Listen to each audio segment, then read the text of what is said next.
Ooh, he Dead. didn't like leave. You Had could to go just take like. I three told you he'd be pissed if we just kept annoying him. episodes. I just wanted to make sure you were there. Sometimes you like Hello? just disappear on us, and we're like, Hello? where did Jason go? And I don't know. Hello? Oh, what? Is he up? It's starting. Loading video. Dude, the stream is live. Yay! Can you hear me? Yes! We can hear you. Look at that quality. It's okay. I can hear Is it myself. up? Is Okay, it up? it is up. It's I'm up. muting but I'm It's muting up. the stream. All right. Yes. All right. Do you have the cards open, Jason? Do you got him?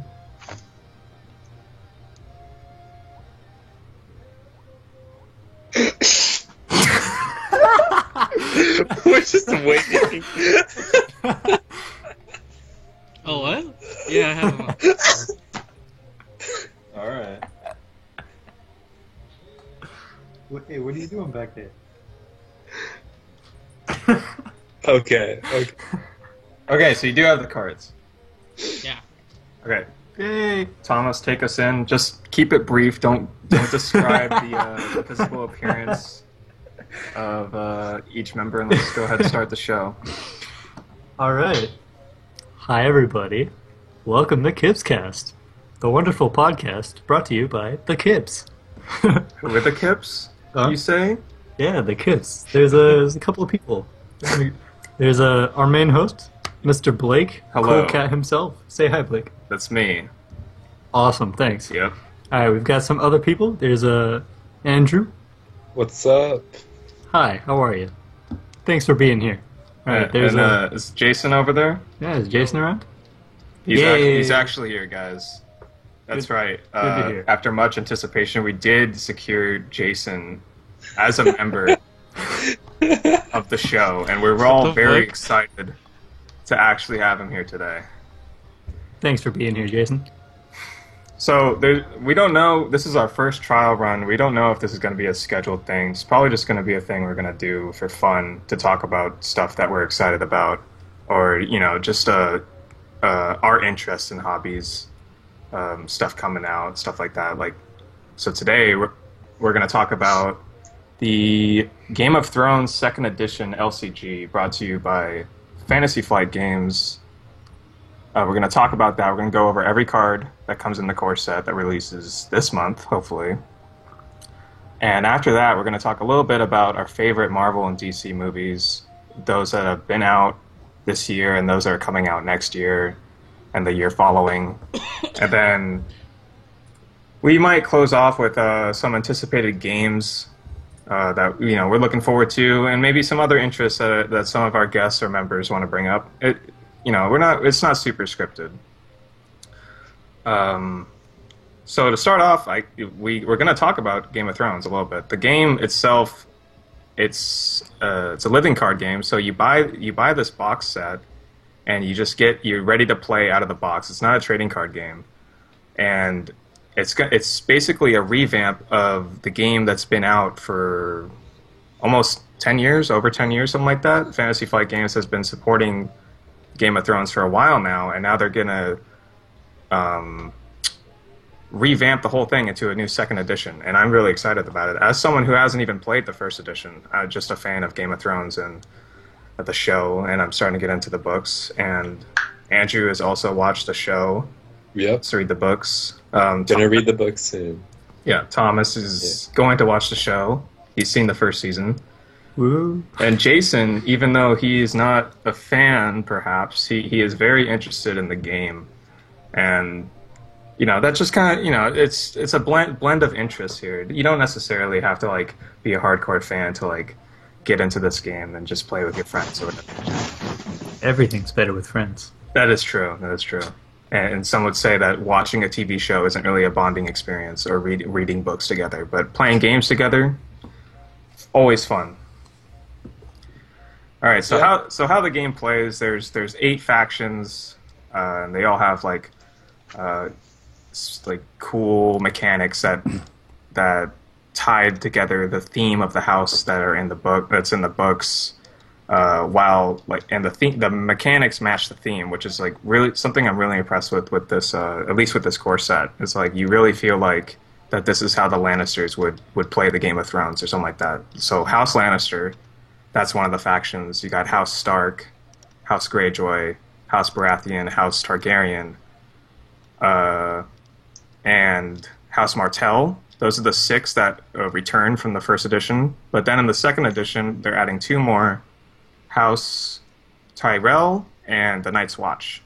So that's pretty exciting. They're adding 2 new factions that we can experiment with and play. And yeah, they're just changing up the game as a whole. And it plays mechanically similar to Magic in that you tap and that you kind of ramp up your resources each turn, but it's different in that you dictate the pace of the game with plot cards, and that's what we're going to be going over first. And plot cards, they go in your separate plot deck, and you get to choose at the beginning of each turn. You choose a plot card, and it kind of sets the precedent of what you're going to do that turn. It doesn't like put you in a fixed strategy, but it just kind of like it lays out the resources and advantages that you would have for that turn. May I say something, Blake? Yeah, go ahead. For anybody that does not follow Game of Thrones or is not exactly sure what it is, the reason it's called the Game of Thrones in the first place is because all the houses are kind of vying for political power, right? It's a political game. That's right, and that's how you win. The objective is to gain power for your house, and with tokens. So once you get 15 power, you win. So at any point, once you hit that mark, you win the game. And the other thing I'm really excited about in this game is the way the game plays out is that you can almost create your own sort of fan fiction going into the game. And I'm sure there will be people who will literally write stories about the games they had and create all these different situations with characters in the realm of Game of Thrones, but that have nothing to do with the main story other than the events on the plot cards or the events they create when they're battling during the game. Yeah, and you can blend different factions together, like factions that have never interacted before, or Right. factions that have historically have interacted before, like Targaryens and Martells. That is a strong bond that was broken with Robert's Rebellion. So I mean, Right. you can bring it back by building a deck that revolves around those 2 factions. All right, so I guess before we get into the plot cards, let's talk a little bit about each faction and kind of what their overall theme is. Okay. So let's go in alphabetical order. So House Baratheon, and and on the flip side they have the Banner of the Stag agenda. And I'll talk a little bit about how deck building works in a bit. But House Baratheon is all about retaining the power that they naturally start with at the beginning of the book.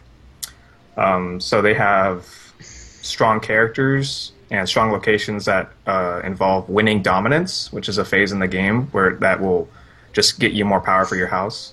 And for kneeling other characters, they have the power to kneel other characters and get stronger for each character that's knelt. And that's something like Robert Baratheon. He is king, so he is stronger the more people who submit to his power. And speaking of that, if you don't know, kneeling is the same as tapping in Magic the Gathering. Exactly, yeah. All right, so that's just very brief, and then we'll go over to House Greyjoy. They are the plunderers and raiders in the books, and have rebelled against the Iron Throne many times, or twice. So many times. I mean, that's a lot. Rebellions? I mean, come on. House Greyjoy, they're all about... basically, House Greyjoy, you cannot play... You're not expected to keep your locations when you play against them. Locations are kind of like your economy. They're permanents that stay on the board that are passively help you or actively help you by reducing the cost of some of your cards or letting you draw cards. So, basically, maintaining a strong economy. And you can't expect to have them stay around when you're playing against House Greyjoy. They're going to be able to destroy them, and even in some cases take control of your locations. So Lannisters better look out. Speaking of House Lannister, we're going to go over them pretty briefly. But House Lannister, they're powerful. They play the game better than anyone else. They're all about intrigue, which is one of the ways you can declare challenges. We'll get to that in a little bit. And they're all about having a lot of gold too, and not just straight up having more gold than other players, but the cards that they use, they insinuate that House Lannister is just rich. Like they have the power to just flip the tables whenever they want. And, which they are in the books in the show. They're that way all the time. Yeah. They have tons of money, right? They're the current owners of the throne, right? They had their king on the. Yeah, like it's almost like a puppet state, King's Landing for Lannisters. They're running the show behind the doors, you know. All right, next up, House Martell. They are little in the books. They're submitted, and that they are the end, like they are like the defending end against most attacks, whether it be like intrigue or military, and that's true with the board game as well. I mean, the card game. They want to go second usually, and they like it when the game goes on for longer, and they like it if they are defending. So that's just I feel like they're going to be annoying because you're going to feel like you can't really do any, you can't really take initiative on them because they just have so many strong tools to deny attacks. And even if you do get an attack through, they get to activate a whole bunch of cool abilities. And on top of that, you wait too long. Like they're trying to stall you out. And then once you wait too long, it gets to the late game, they're just super strong. So, again, we're going to get specifically how it works out with each card, but just an overview. House Martell, watch out. I think they're going to be pretty strong, at least out of the core set. Next up, Night's Watch. This one's maybe the most controversial because they're not really a house, and I don't know if they should be like in the same deck building world as a house of Westeros, but regardless, I feel like the mechanics of this house or faction does meet and match the theme in the books and the show. And basically, they have a bunch of cards that work well together. Like they are very synergistic. Okay. And it's just going to be tough because they're also a defensive kind of faction, but they can lash out. Yeah, that's pretty much all I have to say about them. I don't know that much about. We're going to get into the nitty-gritty about that. House Stark, just a major faction at the beginning of the book, and they're all about military. They got really, really strong military. They got really strong characters, and they're almost always standing. They have abilities to have them stand from when they're knelt, and they have abilities that once they stand, they gain more abilities. So again, I don't know exactly how they're going to play out, but mechanically, it does seem like House Starks are always on edge, but it is their downfall that they do lack that intrigue. That's what they're lacking with is some strong intrigue icon characters. Right. Yeah. Okay. House Targaryen, the exiled house of Westeros. Not much to say here other than that they're very similar to 1.0, that they are the only house out of the core set to have burn, which is direct damage. Like, you subtract their strength, and if their strength is 0, they're dead. So it's kind of like a red deck from Magic, if you want to compare it to anything, but they seem strong. It's just maybe out of the core set, maybe not as strong, because I feel like they have some high gold curve. But at the same time, they also have some of the most value low-cost characters, and there's a couple exceptions, and we'll get to that a little bit later. House Tyrell, one of the new factions, plays a lot like maybe a white deck from Magic in that they buff up their characters. They're able to... I mean, in the books, they're similar to Lannisters in that they're playing the game. And that's kind of true for the card game as well, is that they have strong intrigue and they have strong characters, and the thing that sets them apart is that they're really, really synergistic, and they like to declare military challenges and intrigue challenges, and I think they're also going to be one of the more annoying factions to play against. And then that's all the factions. So just any first thoughts? Any factions that like stick out to anyone? Jason, you haven't said anything. What do you think? Well, the Martells are strong late game, like you said, but if you pick certain factions that are just strong early, like I wouldn't say the Targians, because they have strong characters, but they have even stronger ones later. But just killing them fast is what you need. Yeah, killing them fast. Yeah, and the Martells do have tools to survive early game, but if you're playing against Greyjoy, who are super strong, they like to go first. I mean, Martells like to go second, but Greyjoys, they like to go first. So that's gonna be a tough matchup for Martell, probably being rushed down early, and Greyjoys are definitely the house to do it. Andrew, anything stick out? Any faction you think you might play if you had the chance? I mean, I honestly would want to try all the factions because I think they all have interesting points to them. But so it seems like Greyjoy would be much more early game focused. Martell's much more late game focused in this case. But I mean, besides that, I'm not really sure what each other faction is really trying to accomplish because they're all different, right? So maybe an example, like you said, the Starks are probably much more focused on military challenges. The Lannisters will be much more focused on intrigue challenges, which really fits their theme, and I like that a lot. But I feel like it's going to be hard to say until we go over all the cards, and maybe even until we actually start playing the game of what I will want to play, who's going to be the best. But like you said you're worried about the Martell, the way they sound being such a controlling force throughout the entire game. I think is really interesting, and it seems like that'll make them fun to play because I whenever I play games, I enjoy being very controlling during the entire game and having to focus the whole time on your balance of control. Not just I'm just gonna kill you early with this one monster. Let's say we're playing something else, but it's much more interesting to me at the entire game. You have this point of control that you have to focus on and balance everything out. Yeah, and decks like Greyjoy will always be popular. Decks that are designed to like rush you down or win early, those are always going to be strong decks. Like it's just a whole play style that continues from almost any card game. Just the ability to win early, and that it counters game. It usually counters cards or decks that want to win late. But yeah, I see Martells do have the tools to survive early on, and we'll see how it plays out. Thomas? Personally, I like the sound of the Greyjoys because I've never been good at, having the strategy to go into the late game to try to figure things out.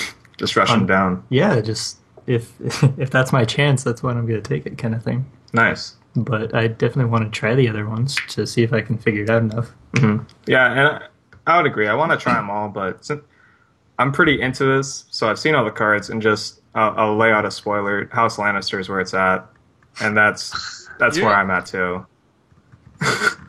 House Lannister. That's probably me, but I'm really interested in Night's Watch. I think they're gonna have some really cool synergy with together, like how they work together, and you guys are gonna notice too as soon as we go over some of the cards. So we're gonna take a step back and go back to plots. Plots kind of set the pace for how you're going to play each turn, and your plot deck is something you build of 7 cards, 7 plots, and that's going to maybe determine how you want to play, but I think it's going to determine where the meta is, because some plot cards have counters to certain play styles, and I think plot decks are going to be meta game calls more than anything else. So let's just go over each card. You guys all ready? At the very first pull it up on the screen, or no, that's all right. Okay. It's up to Jason if he wants to do that, but all right, very first card. A Clash of Kings. Yeah, number 1, Clash of Kings. Let me lay out what each number here represents. So this gold number right here, it's how much gold you're gonna get during marshalling. So Clash of Kings has 4 gold. The second number is your initiative. That basically whoever has the higher initiative value is going to play, who gets to choose who goes first. And how plots work is it's before the turn, you both reveal your plot card that you chose. And then first thing you're probably going to do is compare initiative values and who wants to take initiative. And then you're probably going to want to go through marshaling on all that. We'll get to the phases in a little bit. I just want to go through these first couple cards. Well, just so they know what we're talking about, the marshaling is basically like your introductory phase where you kind of set up what you're going to do. Sure. It is different from the setup phase. Setup is a phase where you, before the game even starts, you get to play 8 gold worth of things. So let's go. Yeah, this is a good time to go through each phase of the game. So when you start the game, you have your deck. We'll get to deck building in a bit, but you're going to draw, I don't know, I think it's 6 cards. 7 cards, thank you. 7 cards. And the first thing is setup phase. You're going to play 8 gold worth of cards face down. Each character is going to do that. And then you reveal them. And then that's it. Kind of basically, it's just like in Game of Thrones, you don't enter with nothing. Like the Starks have, they have Ned and Winterfell, and maybe that's something you'd want to play in setup phase, So that's something I really like. You don't bring nothing to the table when you're playing a Game of Thrones. You have to. Your house can't just say, "Oh, we're just going to enter and play on the first turn." You have to have something with you already. You have some power. A concern here is 8 gold. That sounds like a lot. They can play their best character before the game even starts. But to counteract that, after setup, you draw up back to 7. So you're going to benefit more from playing more cheap cards that set up a strong economy than one big card instead of one big card. Now there is going to be a couple exceptions where that one big card you might definitely want to play that one instead of a bunch of little ones. Right. And so what makes this different from Magic is each turn you get gold. You don't have land or some resource that you use to summon cards onto the field. Yeah, that's what your plot deck is for. Your plot deck isn't random. Each turn you look through every single card in your plot deck and you choose. You get to plan out how much gold you want to have, And usually the trade-off is, do I want to go first or do I want a lot of gold? That's usually a trade-off. So that's another reason why Martells might be strong, because they want to go second and they want gold, So let's move into the next phase. Okay, next phase after setup, we draw back to 7, and then we're gonna choose our plot cards. I actually don't have the list of phases here, but I hope I'm right here.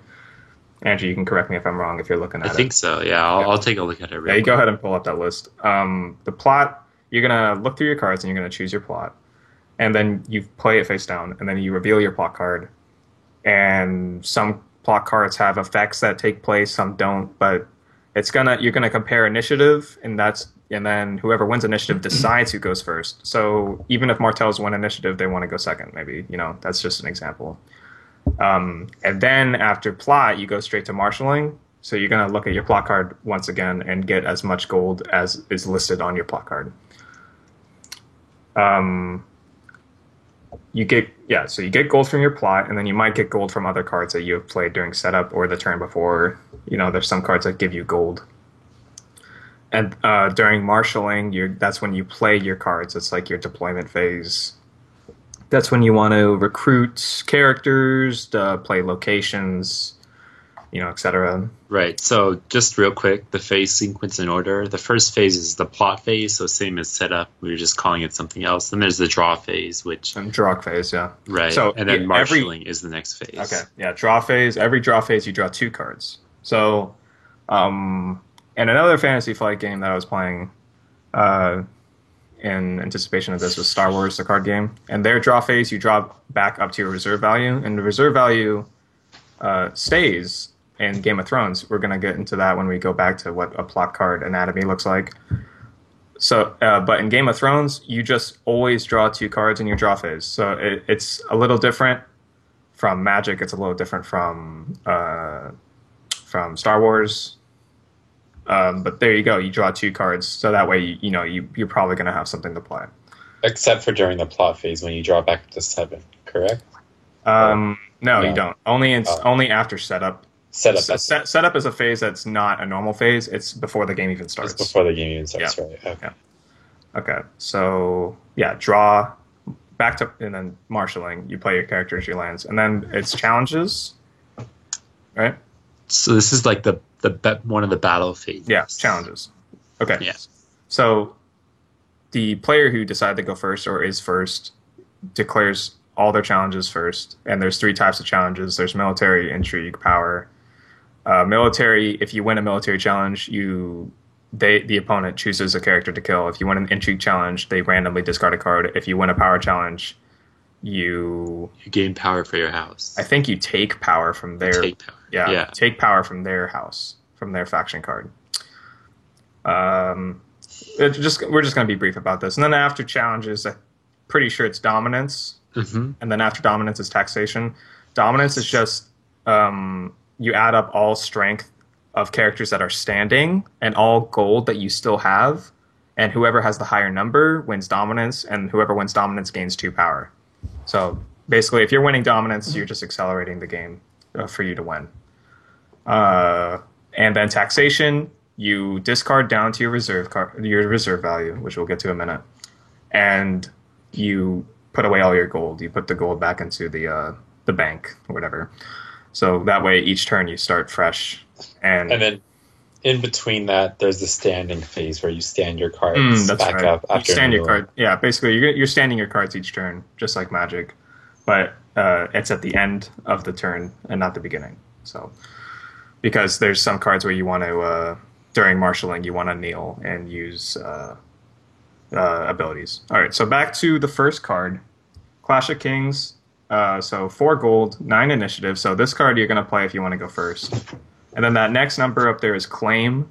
On almost every plot card, the Claim is going to be 1. So Claim is how effective your challenges are. If I have a Claim of 1, when I win a military challenge, you choose to kill 1 character.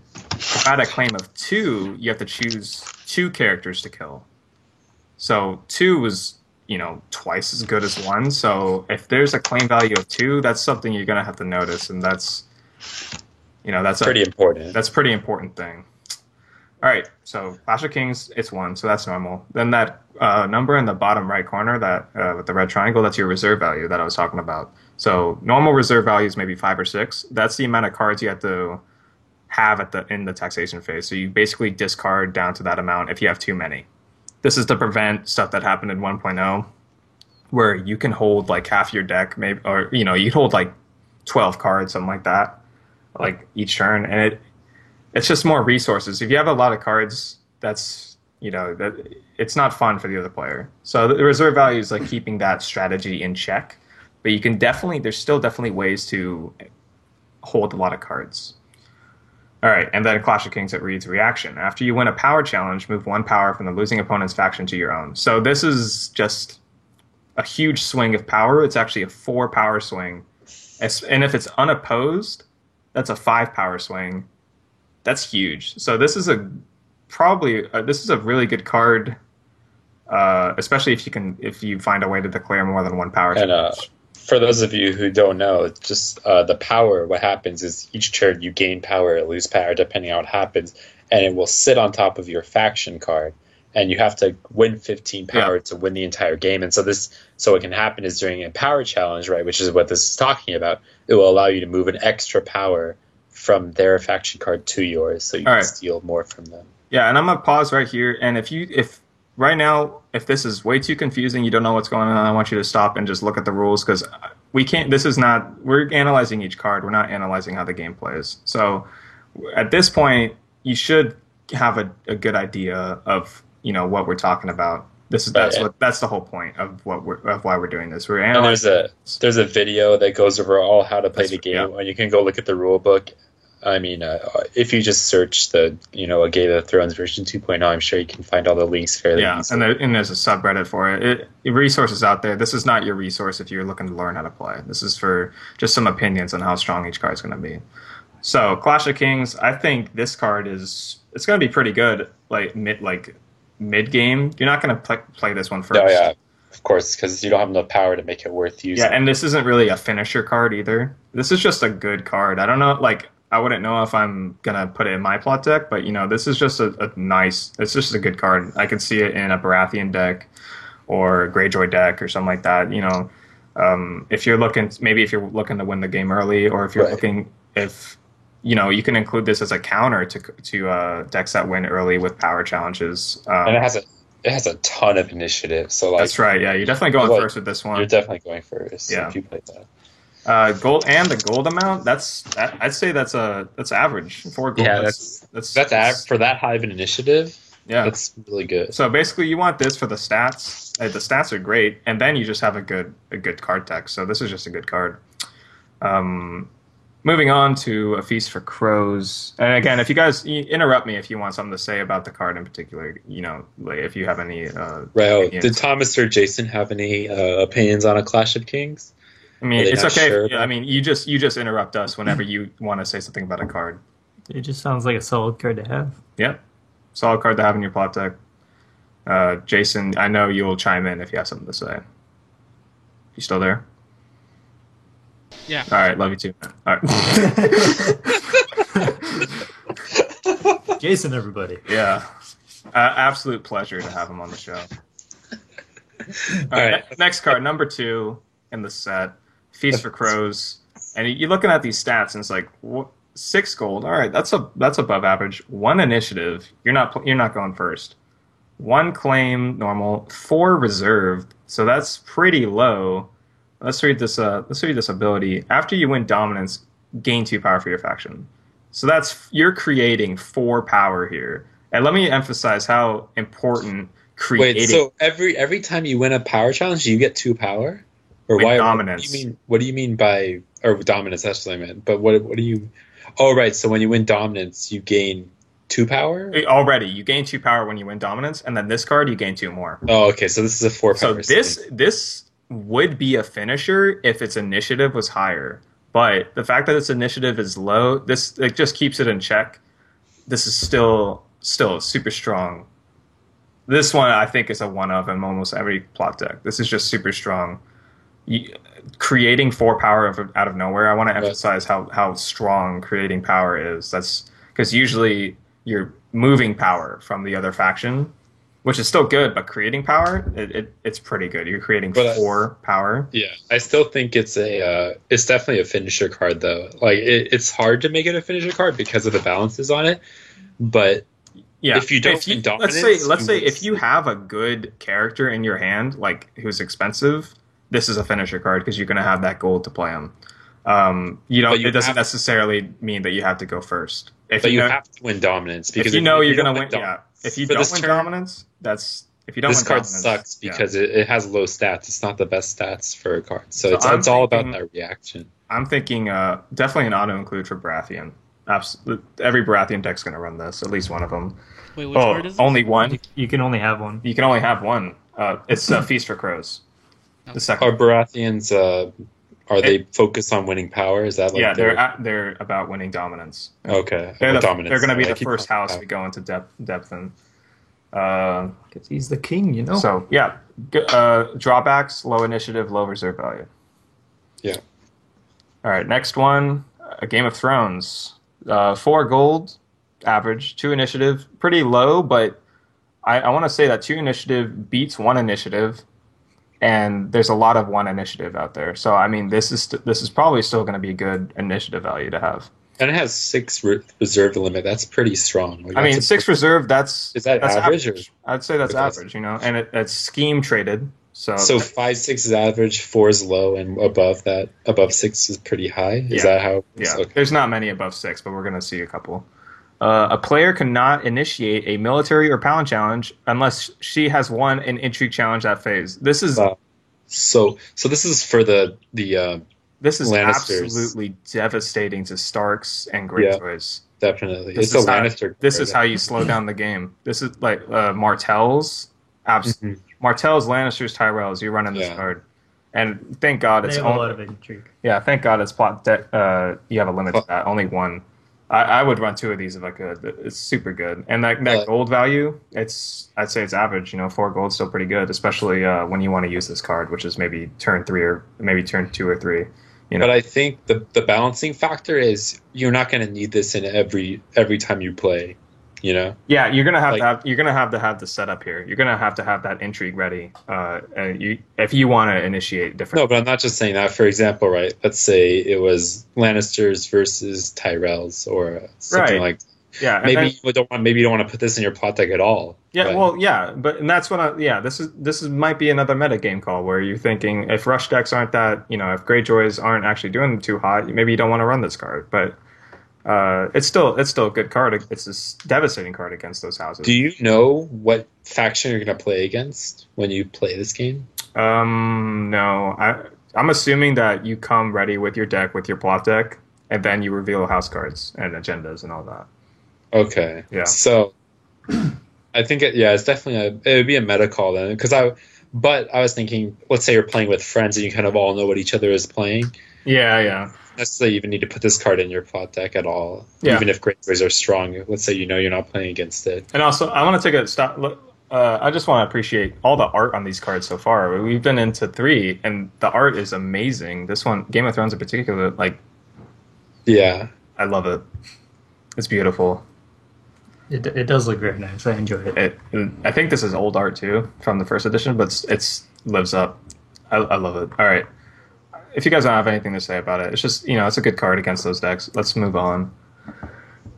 A Noble Cause, 5 gold. That's pretty average. 0 initiative. You're not winning this initiative. 1 claim normal. Reserve is normal 6. Kingdom Noble traded.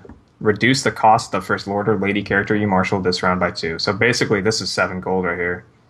This is I think this is an auto include for almost every deck. Maybe not Targaryen. Maybe not Night's Watch. But if all those other houses, they have lords and ladies. Lots of them. Great card.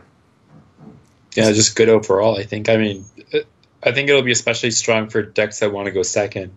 Right, like we said, the Martells. Sure, yeah, absolutely. And this is a good card to play maybe turn 1 or turn 2, when you're not in that desperate of a locate, like you don't necessarily care about going first those 2 turns, A strong card. I mean, another just and that art. Love it. All right, moving on. Storm of Swords, 3 gold, 8 initiative, 1 claim, 5 reserve. So this just looks like This is for the Greyjoys and the Starks, This is totally a rushdown card. I mean, it's got ward traded. You may initiate an additional military challenge during the challenges phase. Yeah, this is a Stark card. This is a Greyjoy card. This is a Targaryen card. This is a rush card. This card could be a finisher. This card could be it's amazing. It has super high initiative. The only counter is that it has really low gold. 3 is pretty low. So. You're playing this card when you're ready to go all out. Yeah, when you're ready to attack, you're going with this card. But before that, this isn't a setup card. You need to already have the setup ready. Yeah, you got even for anyone. Let's say Lannisters. If you have Jaime Lannister out, and just a spoiler when we talk about Jaime Lannister, he doesn't kneel when he's declared in a military. When he's engaging in a military challenge, so you can attack with him twice if you have this card out, and that's huge. It's just a good card.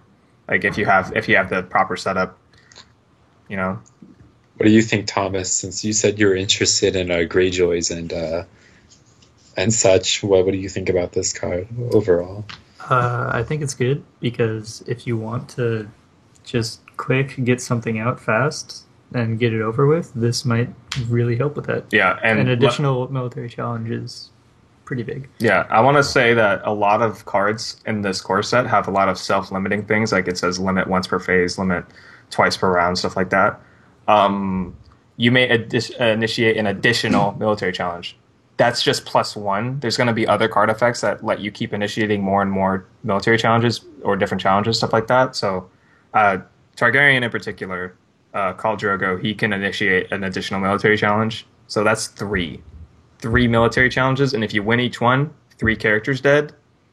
That's super huge. That's giant. If you have that setup, this is just a setup card. I mean, something real quick. Just if a major character dies, so let's say if Jaime Lannister dies, right? So a unique character. Even if you have other Jaime Lannisters in your deck, they're permanently dead, and they're dead.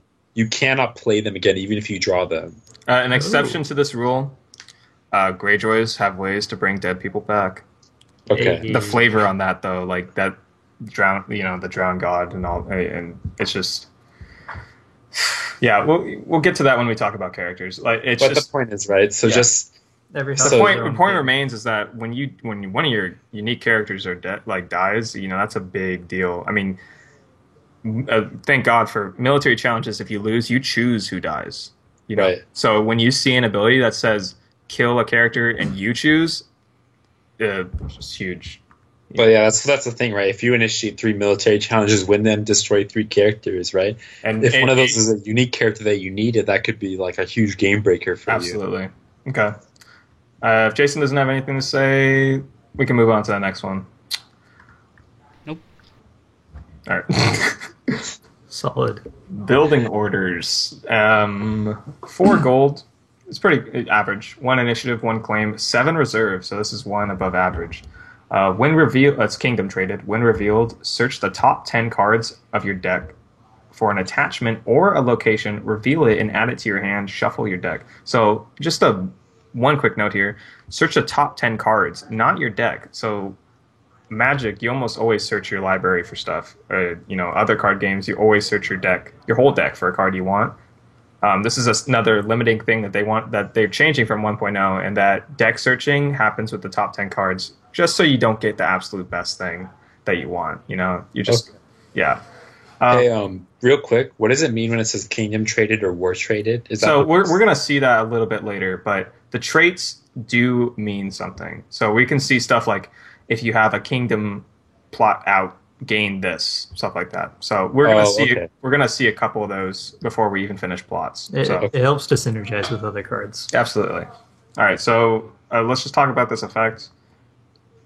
I mean, this is all about hand control, right? This is all about gaining for your hand. At the same time, I don't want to. You're not looking for locations or attachments to change the game. I think That's true. I feel like this card's pretty weak, but it all depends on how the decks are built. at the same Like- time, this card could become really good later on when they keep adding more cards and adding That's more true. locations. So, but right now, out of the core set, each faction has 2 or 3 locations, maybe 1 attachment. Mhm. I mean, don't think you're running this you unless can see what they're trying to do here, right? It has the 7 reserve, so you can keep all those cards that you draw, yeah. right? But then the thing is, I just feel like I agree. Right now, it seems pretty weak because it doesn't seem like But just know that this is the core set. It's laying the foundation for all sets coming out. This is a core set card. Right. So this could be a precursor. This is to a the- card you would put in the core set. Yeah. So I'm a little iffy on it. Looks good, but I want to be running that yet. Nothing much to say about that. Next card. This is a card that was revealed pretty recently. Calling the Banners.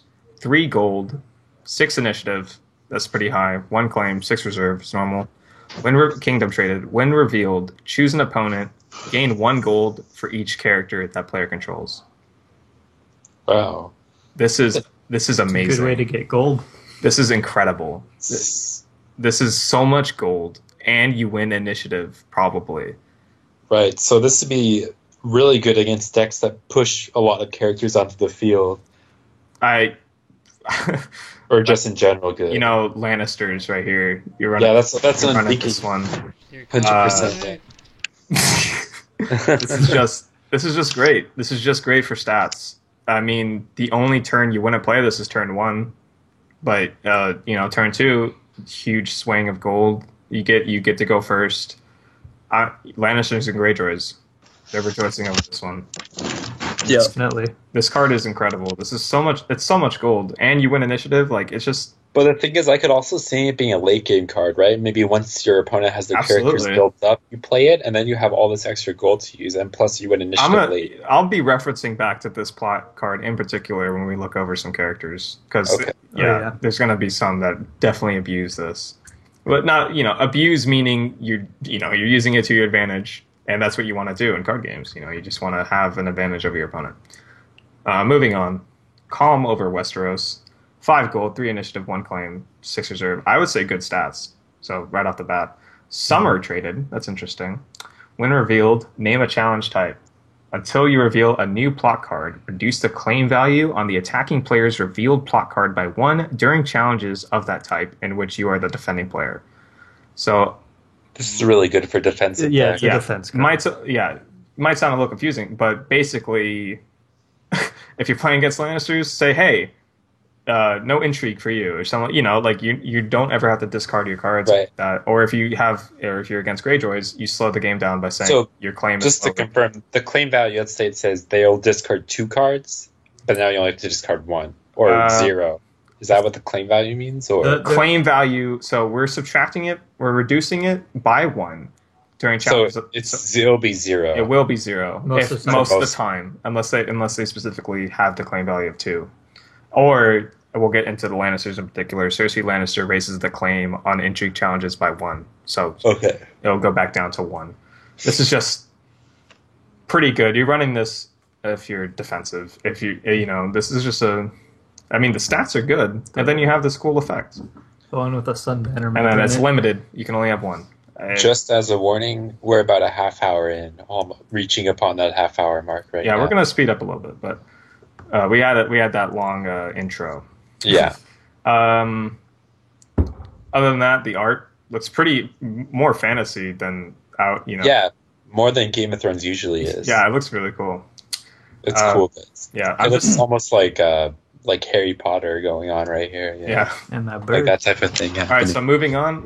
This is just a metagame call card that I was talking about. Confiscation: 4 gold, 5 initiative, 1 claim, 6 reserve, above average stats. It's an edict trait. When revealed, choose an attachment, discard it, Right. play. So that's if there's a strong attachment, you just know you're going to have that Yep. to deal with it. You know what? I think you just run this in your deck just to have it, just in case this character is just ruining the game for you just because they have an A attachment certain on it. attachment, yeah. And let me say, attachments, when you kill the character who's wielding the attachment goes back into the player's hand. It doesn't go away with the character. So this is what you got to do to get rid of it. Right. So this is, honestly, a very safe card to if there's a deck that's using strong attachments or something, you might even need 2 or 3 Maybe of these. in 2. your Right? deck. You can only run Oh, you can 2. 2, and you can only run 2 copies once. So basically, you can choose you need to have at least 6 unique plot cards in your deck. Oh, okay. Okay. But yeah, you might have to run 2. It just depends on the metagame, like you said. That's a metagame call of it. At the same time, it's good stats, so I'm running it anyway in my deck, and then I'll have it available when I need it. But I think these are it has decently high initiative. These seem like very average stats, which is good. Yeah, you get these. I'd say above average stats. And then you have this nice effect that you choose. You choose when you want to play this plot. Yeah. Okay. But like you said, if attachments aren't strong, then this isn't really going to be. Yeah, maybe not. You're running that. And other than that art though. Yeah. Absolutely amazing. All right, moving on. Kind of scared. Counting coppers. We're seeing Littlefinger here with his little pointy beard. 2 gold. What? Counting coppers. You only getting 2 gold. That's weird. 3 initiative, 1 claim, 10 reserve. That's impressive. That's that's probably the highest. Yeah. Draw 3 cards, right? Yep. When revealed, draw 3 cards. And then in 1.0, you did have a limiting factor in how many cards you can draw. In 2.0, no limit on how many cards you can draw in a turn. It's just that reserve value, and this reserve value is 10. So I'm thinking if you had a nice setup phase where you get some economy to still play some characters, you're playing this turn 1 just to get to get more options. Options. This card is, I want to say it's super good. I just don't know. This is a card I think you have to test with. Definitely. It has the possibility to get you some control. Yeah. I think also, no matter it depends what, if hand size is going to be a factor, right? If hand size is really going to be a factor in this game, or if it's not. No matter what, drawing 3 cards is good. I just want to see if those first 3 stats lower the value of this card. All right, moving on from that. I mean, that's just because that's also the thing, right? If you only have 2 gold, how are you going to play stuff with these 3 cards? Exactly. You're gonna want to have some set. This might be a wait till the next turn kind of thing. Definitely a one of in your plot deck. I don't think you're ever going to run to it. No, probably not. All right, next up, Filthy Accusations. 4 gold, 4 initiative, 1 claim, 6 reserve, scheme traded. When revealed, choose a Neil character. That's huge. Amazing. You're running this in Yeah. your breath. Actually, no, you're not. Never mind, because we'll get into Brathian cards in a bit. But this is a great card. It's a possibility. Right. Like you said, perfect example, you nailed Jaime Lannister, right? And then, you know, And it's just it doesn't matter who you kneel. Kneeling is so strong. You can't use this card this turn. That's amazing. it's like being able to tap your opponent's cards in Magic, right? Yeah. Now it is limited. It's a character. It has to be a character. You can't kneel their location because Right. most of the time locations have really good kneeling abilities. You can't kneel their faction card, something like that. So, But it's good, and it has good stats, too. I mean, I can see Good one card. of these in Good your card. deck. Sure. I might want. Yeah, I might run one of those. This next spot card's really interesting. Fortified position, 5 gold, 1 initiative, 1 claim, 5 reserve. You can only have 1 in your plot deck. Siege and war traded. Treat each character as if its printed text box were blank, except for traits. Wow. So that just eliminates effects, basically. It's so. This is a That's card cool. you have to test. I don't even know. Like, I mean, you look at characters and you're like, "Wow, that effect is amazing." You're not really looking at just the raw stats, and that's what this card brings out. You're just looking at raw stats for at least a whole turn. Personally, I don't actually like this card that much, but I can see where it could be super good. You know, like It's definitely I've never seen a card like this in any other card game before. yeah. And it's interesting that it's able to fit this game because I could see it being played very, very easily in this game. Mhm. Yeah, and it low initiative and that reserve is below average. You know that's just good limiting factors to this card.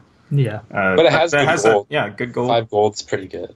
Maybe this is a card to slow the game down. You know, I don't really know. This is a card I'd have But to, it's really interesting, and I think right off the bat I was excited because it was like, oh, that's a really cool effect. But I see what you mean now, that depending on the raw stats, it could not be that great. You know, like if people can just attack you, and what are you going to do? Yeah, and the other reason why I don't really like it that much is like the effects of cards, they define the way the card is and like how like it defines the character like from the book, how the mechanics match the theme and all that, and then you're just kind of throwing it out the window, like you don't really care about it. Right. That's just a personal opinion, but might be a good card. We'll have to see. This is something you have to It has test the with. possibility to change Yeah. for at least a turn. Yeah, and Yeah. you can only run one of these, so that's good, honestly. Okay, All right, next card. Next card, Heads on Spikes. 4 I love this art, by the way. Just You know that that's head so- right there, that first head. That's the game's designer. Oh, really? Okay. I love it. 4 gold, 6 Oh, initiative, 1 claim, 6 reserve. Edict and War traded. When revealed, choose an opponent. Discard 1 card at random from that player's hand. If that card is a character, gain 2 power for your faction and place a discarded character in its owner's dead pile. I hate this card. That's Wow. I hate kinda it. big. And it's not limited to 1. Oh, You hate it because it's strong? It's so annoying. Yeah. Can you like it's just like it's good stats, It can and mess with then someone's day. one time in a million you're gonna win the game with this card. And I think Yeah. it's just so The it's thing so is- strong. Yeah, the thing about this card is Thank God. the stats are so good. The Thank stats God. are really good Yeah. for the. yeah. And so even if you don't gain that 2 power, discarding a card can be pretty huge, you Yeah. know, and especially like, you know, if it's late game and they only have a few cards or something like that, you know. Yeah, I'm thinking you're playing this early on. You're Okay. playing this turn 1. This is the first. Yeah, this is your first plot. But you're putting one of these in It's- your. Yeah, but good thing. This It could remember. be a good way to get ahead early. Yeah, get ahead early. And this card, remember, drawing takes place after plots, so that's thank God for that. You know, like Oh yeah. Yeah. you get the draw and maybe have a chance of coming back from that devastation if you lose a good character.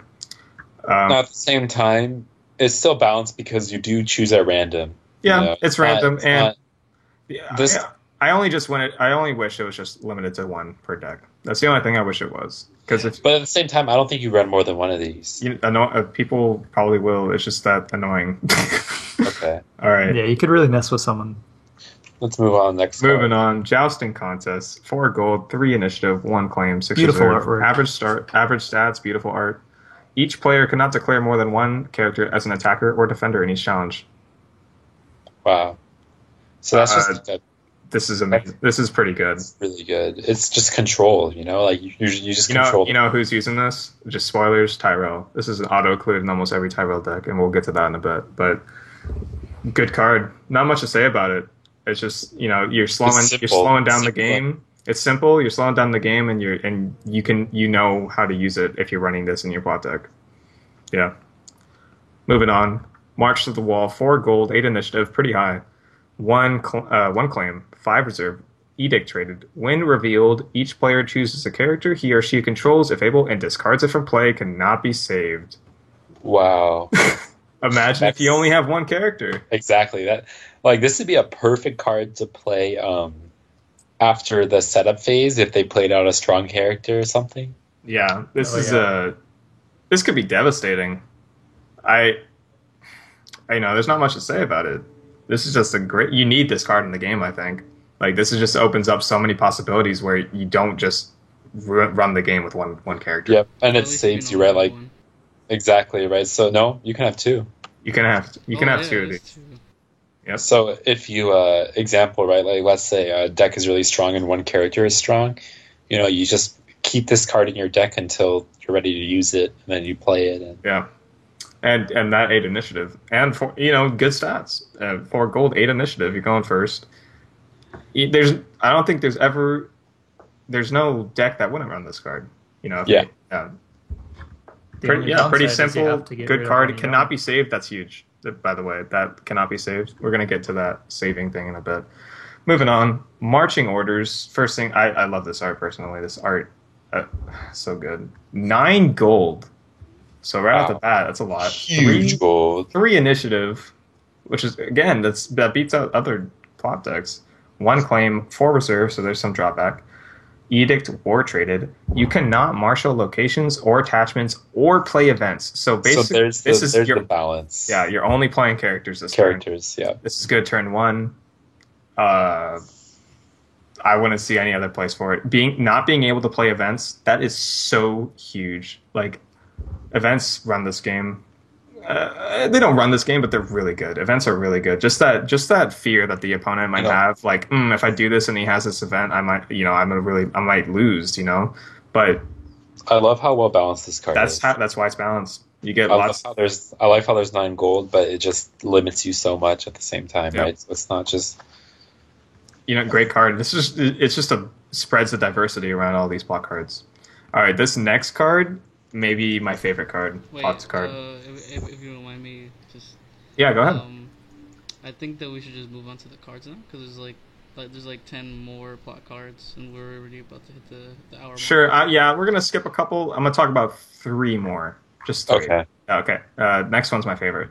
Naval superiority. 2 gold, 7 initiative, 1 claim, 6 reserve. Siege war traded.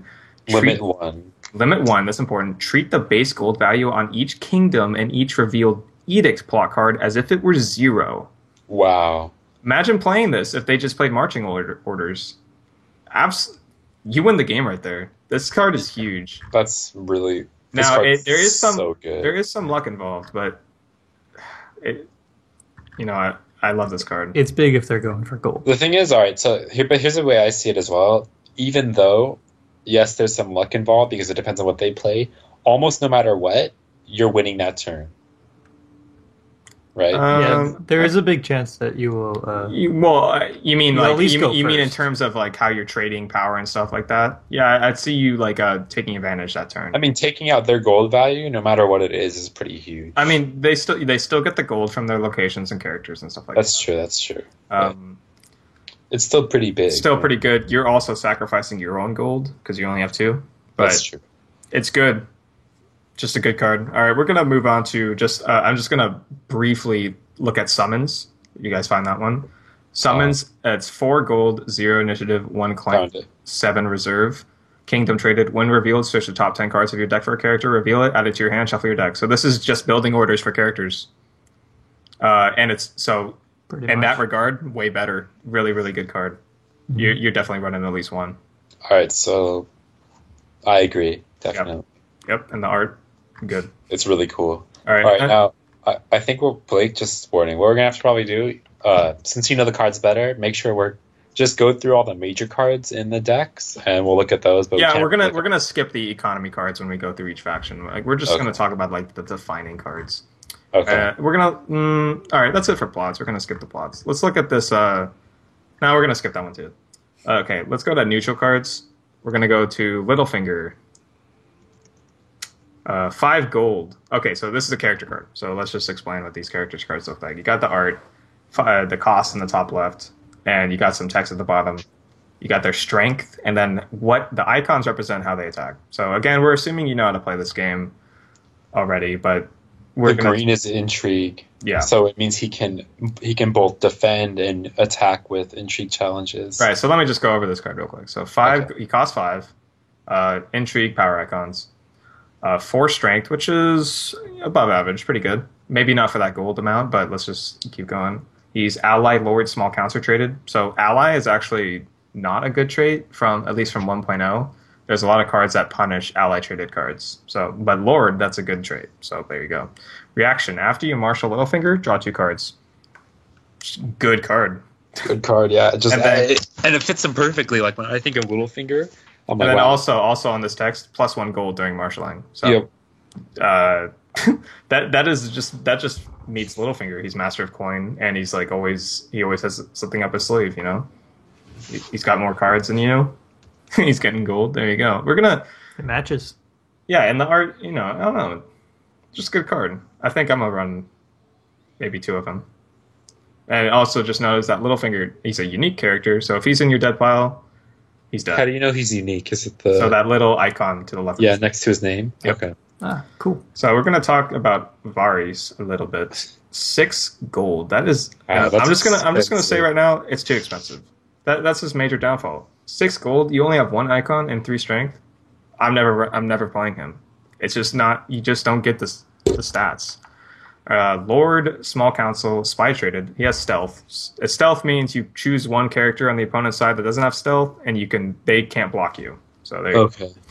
Interrupt. When the dominance phase ends, remove Varys from the game to discard each character from play. I mean, it's black hole. It's it's just a board wipe. But at the same, like, you don't necessarily want board wipe. It gets rid of your characters too, and it's just too expensive. And the thing is, like, I mean, I guess it kind of fits what he would do, as a character, but at the same time, I feel like it doesn't. Like, I feel like they could. Yeah, and I don't really get it either. Like, it doesn't. Really, I feel like he'd be better maybe with some other text, or maybe and it's sad because Littlefinger's so good, and Varys is just not. But they're both like similar characters, Yeah. So it's unfortunate, but okay. We can probably the only card I'd say out of this whole box is just bad. I think this is just a bad card. Okay. I want to talk about Rattleshirt's Raiders. He's 4 gold, 3 strength, only 1 icon, military, no attachments, so you can't play any attachments on this card. Raider, wildling traded. Reaction: after you win a challenge in which Rattleshirt's Raiders is participating as an attacker, choose an attachment controlled by a losing opponent and discard it from play. Okay, so it's just like that plot card. Yep, another metagame call. Just you're gonna put this if the attachments are strong. Maybe you just want to have it just in case. It's the stat. I don't know, but for raw stats, you're not getting what you want. It's a trade-off. All right. I mean, that's all to say about that one. Yep. Yeah, pretty much. Wildling Horde, 5 gold, military powered icons, 5 strength. So you're getting that's actually pretty good stat distribution. Army Wildling traded, no attachments again. Pillage. So pillage means when you win a challenge, you discard the top card of the opponent's deck. So no attachments. You can't use attachments on him. Yeah. Yep. Okay. Challenges action. Kneel your faction card. So when you kneel your faction card, that's denoting that you're using a strong ability, and you're only going to be able to do that once per turn because your faction card is like you only have one of those. Kneel your faction card to choose a participating wildling character. That you can do this one, so you can choose yourself this card. Until the end of that challenge, the character gets +2 strength. So this is just like this is basically a card to win a fight for you. Yeah, basically this guy has 7 strength. And Yeah. that being said, 5 gold is too expensive because I don't think That is pricey. I don't think you just want raw stats, that much raw stats for that much gold. I guess it's just too pricey. But it depends on what type of deck you're building. Sure. Like this could be a big late game card for you. Like if you need to win military or power challenges, and you have a lot of gold coming in, or you're preparing for that. Yeah. Okay. We're gonna talk about only a couple of these neutral attachments here. This one is one of the ones that just revealed, and I think it's kind of cool. Seal the Hand. It's unique. So there are unique attachments. You can only have one of these out. Costs 3 gold. That's expensive for an attachment. It's an item. Lord or lady character only. Action. Kneel the seal of the hand to stand attached character. That Oh wow. that is so strong. Yeah.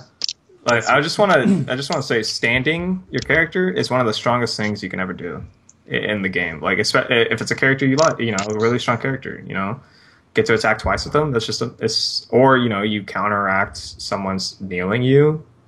Good card. Maybe too expensive. It just depends what kind of deck you're playing. I think you put this in Targaryen and like Tyrell and like I don't know, like Lannister. You put this in any deck. Pretty good. Are we gonna talk about Little Bird? No, I'm not gonna talk about that. No. Okay. I'm talking about Bodyguard next. I just like this one for the flavor. Bodyguard, 1 cost. It's a condition trait. Lord or lady character only. Interrupt when attached character would be killed or discarded from play. Sacrifice bodyguard to save that character. So that's the saving, right? Yeah, That we were talking about earlier. Yeah. when something says cannot be saved, bodyguard does not take effect. But it's cheap, 1 gold. And This card's really good too. Really, Because, really good. Like, you attach it to your strong unique card, and you can save him. And how many can you only have 2 in your deck? Is that how it works? 3. 2 of every 3. Okay, so Okay. 2 in your plot deck and 3 in. I just want to say, if let's say you have a unique character out, like let's say you have Jaime out, Jaime Lannister, and you have another Jaime Lannister in your hand. During marshalling, you play that second Jaime Lannister for free and attach him to your first Jaime Lannister, and he basically acts just like bodyguard.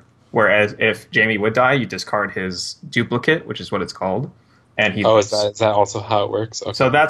So usually you run more of one card, so you have a higher chance of drawing it. But if you draw that unique character and you're already playing him, you can't have 2 unique characters out. Yeah. This card in your hand still has a use.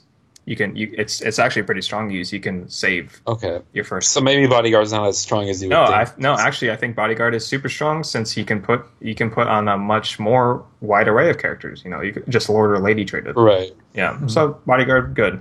Cost 1 gold. Whatever. Okay. Can this card save other cards from Varys?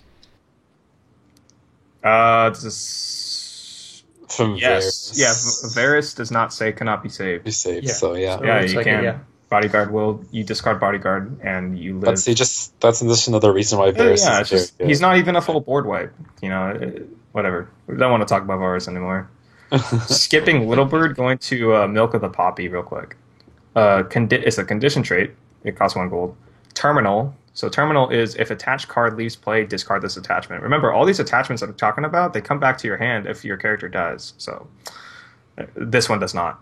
Treat attached character's printed text box as if it were blank, except for traits. All right. So interesting. Like in 10 minutes, we'll be on an hour for Game of Thrones. All right, I got you. So, yeah, Okay, we're probably gonna finish these neutral cards, and then maybe we can come back to the factions some other time. Sounds like a Yeah. good idea. Okay, so this card is just interesting to have, I guess. I don't really know when it would be used. It's kind of weird. Yeah, it's something I wanted to bring up, just like how You can attach it to your enemies too. that I'm not 100% sure on, but if you can, If you can, that might help you. pretty good. Because then why would you play this? Maybe you have some negative text to That's offset strong stats, and in particular, Jorah Mormont for Targaryens. He's a low cost but has strong stats, but if you use him 3 times, he dies. So maybe you want to erase that text. But at the same time, this is taking up a deck spot. It costs 1. If it costs 0, I can see it. I don't know. All right, It's a strange skipping the card. next 2 to go to the Iron Throne. Excellent art. It's a location. So locations are separate from everything else we talked about.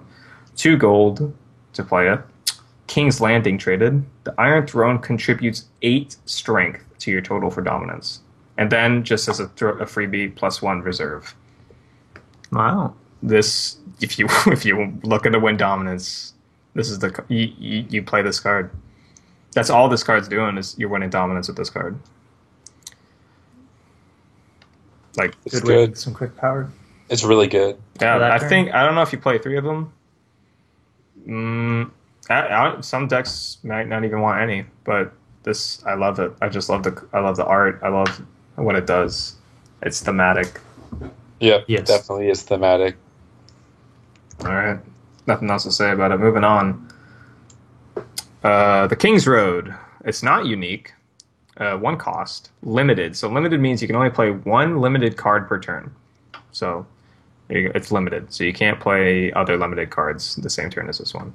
Marshalling action. Kneel and sacrifice the King's Road to reduce the cost of the next character you marshal this phase by 3 plus 1 initiative. Wow. This card's Wow. That's so It's good. big. This card, you play this during setup, and then you Uh-huh. you play good this thing during it's setup, limited. and then you play like a noble cause as your plot card, and your strongest card is nearly free. Which one's a noble cause again? You reduce the cost of lords or ladies by 2. Oh, yeah. Yeah. So Yeah. overall, you can reduce the cost of a card by 5. That's a I don't know, what's a good 5 cost.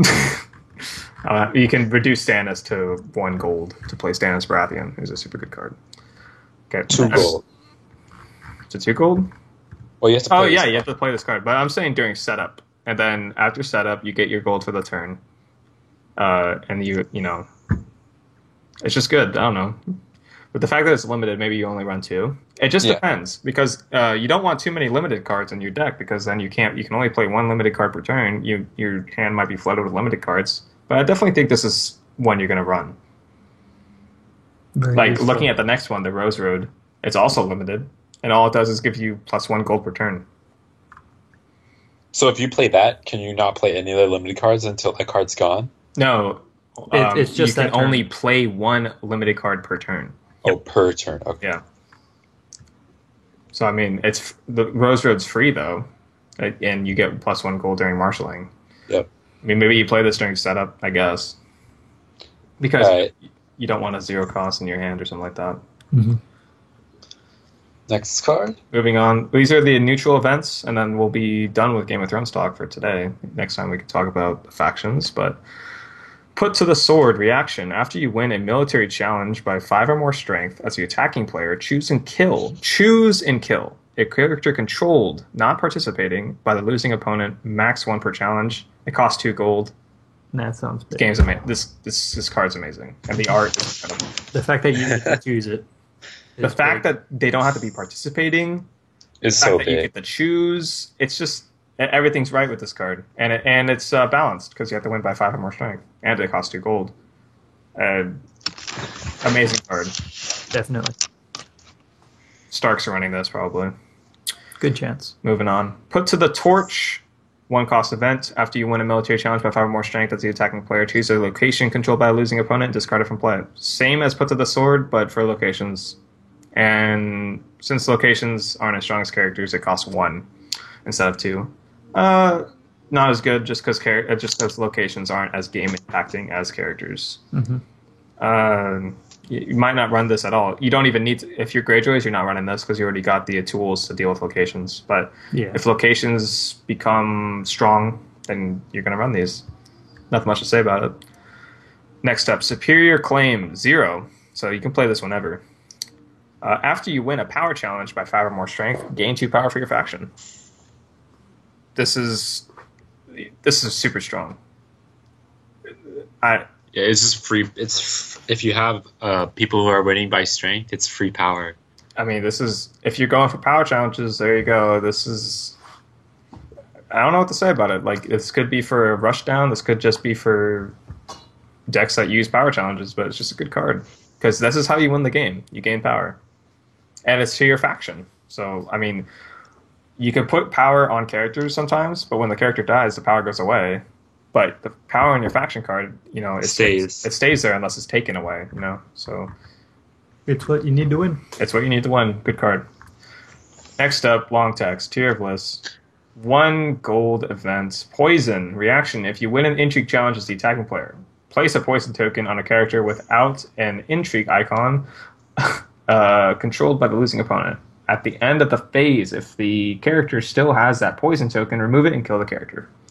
Max one per challenge. Well, it's max one per challenge. So this is you're killing Robert Baratheon with this. You're killing Eddard Stark with this.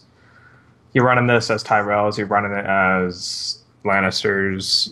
This is just a great card.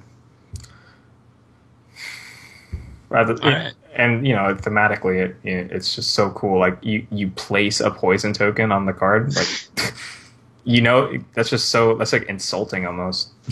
All right, last card for the day. X cost, the hand's judgment. Interrupt. When the effects of an opponent's event would initiate, cancel those effects. X is that event's printed cost. Oh wow, so it's just a cancel. It's just a canceling and ability. It's balanced because you have to pay as much as they paid.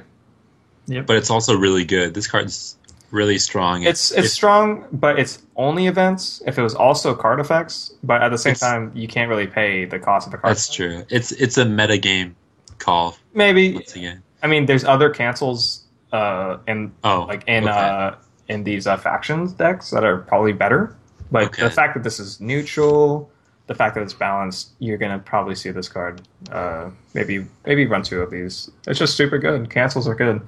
But there's another mindset where you ignore cancels and you just run better cards than your opponent. So, that's true. Yeah.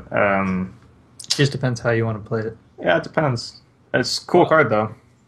All right, so that's it for Game of Thrones. We went over all the neutral cards. We went over overview of the factions. We went over the plots, all that. There's definitely more to cover.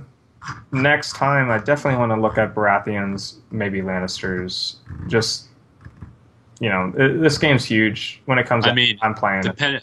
If we measure out how long it could take, maybe next time we could just dedicate the entire episode to just going over all the factions and discussing them. Yeah. At the same time, it might not be as an interest to some people. Like this is something I like to talk about. I've been looking forward to this game for a long time, and I hope to play it like constantly when it comes out. Yeah. Okay. Can we just call for a break real quick? I need to grab some water. Sure, we're gonna take a 10-minute break. 10 minutes. Let's do 10 minutes. Okay, we can do 5 minutes. 10 minutes. Okay, we can do 5 minutes. Jason, 5 minutes. Okay. Yeah. All right, 5-minute break. Awesome. Okay. Later. See you guys in a second. Toodaloo.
The next big thing is here. Jason says he's been here the whole time, but Are we back? we are back. Are we here? All right. Cool. I'm just eating an avocado. My Other man, than that, eating one of the best green foods there ever is. Or you just yeah. eat an avocado. Easy. with a spoon. Thank you. He gets it, dude. That's Andrew guy. All right, well, this is You gonna should be keep him. gonna be some gross noises on the other end. Then All right, guys. Are sorry, we back? They're back. we're back. In our next topics, we're changing pace. We're talking about Marvel and DC, our favorite comic book movies, and we're talking about Ant-Man. We've all seen Ant-Man, maybe minus Sans Thomas. I don't know. Yeah, no. No Ant-Man for Thomas. So let's not Forgive me. And let's just okay. not talk about spoilers too much, but just overall impressions. Jason, you're the movie guy here. What did you think? I don't know. I think out of most Marvel movies, I think this one was probably not as good as the other ones. All right. Now, I hear that a lot, but I want to present this to you. I think it's one of the better standalone Marvel movies. So it's not an Avengers, right? It's not a Guardians of the Galaxy. Like, for one hero, maybe top 3. I think Iron Man 1 is the best. I rate Captain America was pretty good, yeah.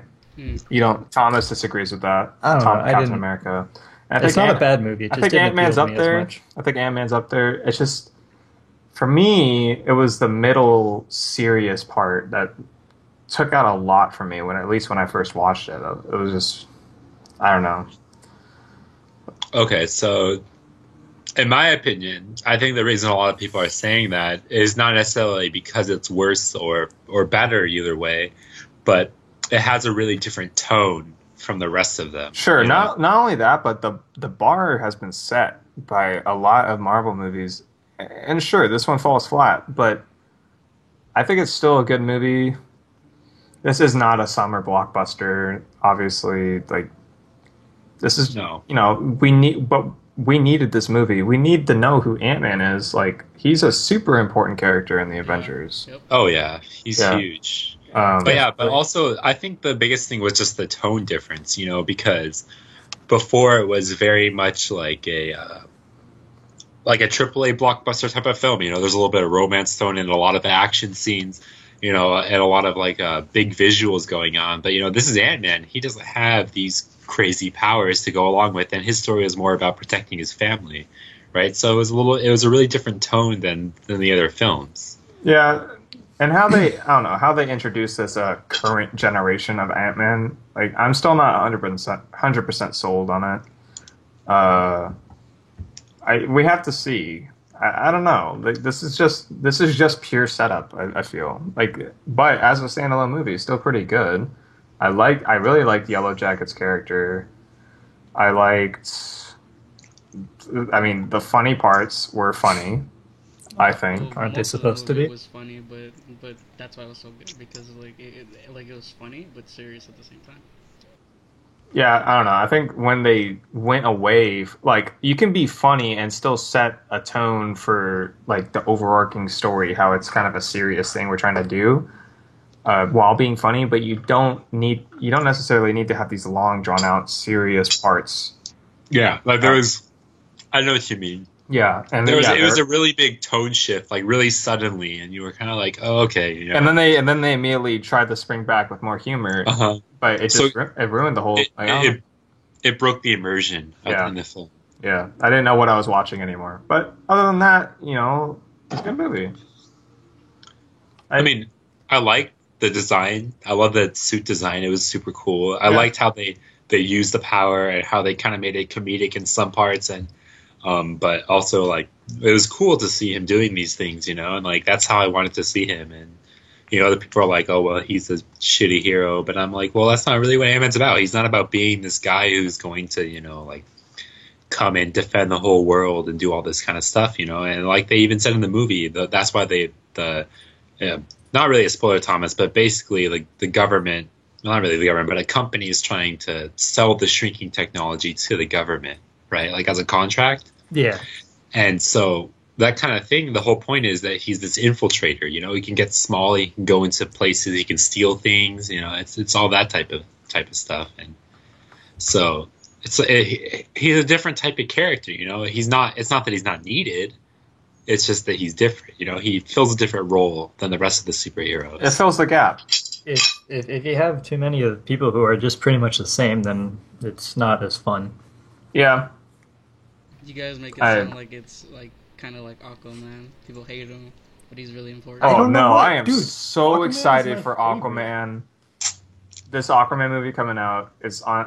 I'm so excited Wait, for so it. there actually is one coming out? 2017, I think. Oh, please! Yeah. Finally! My My man. It's gonna be. I hope it's great. I love Aquaman.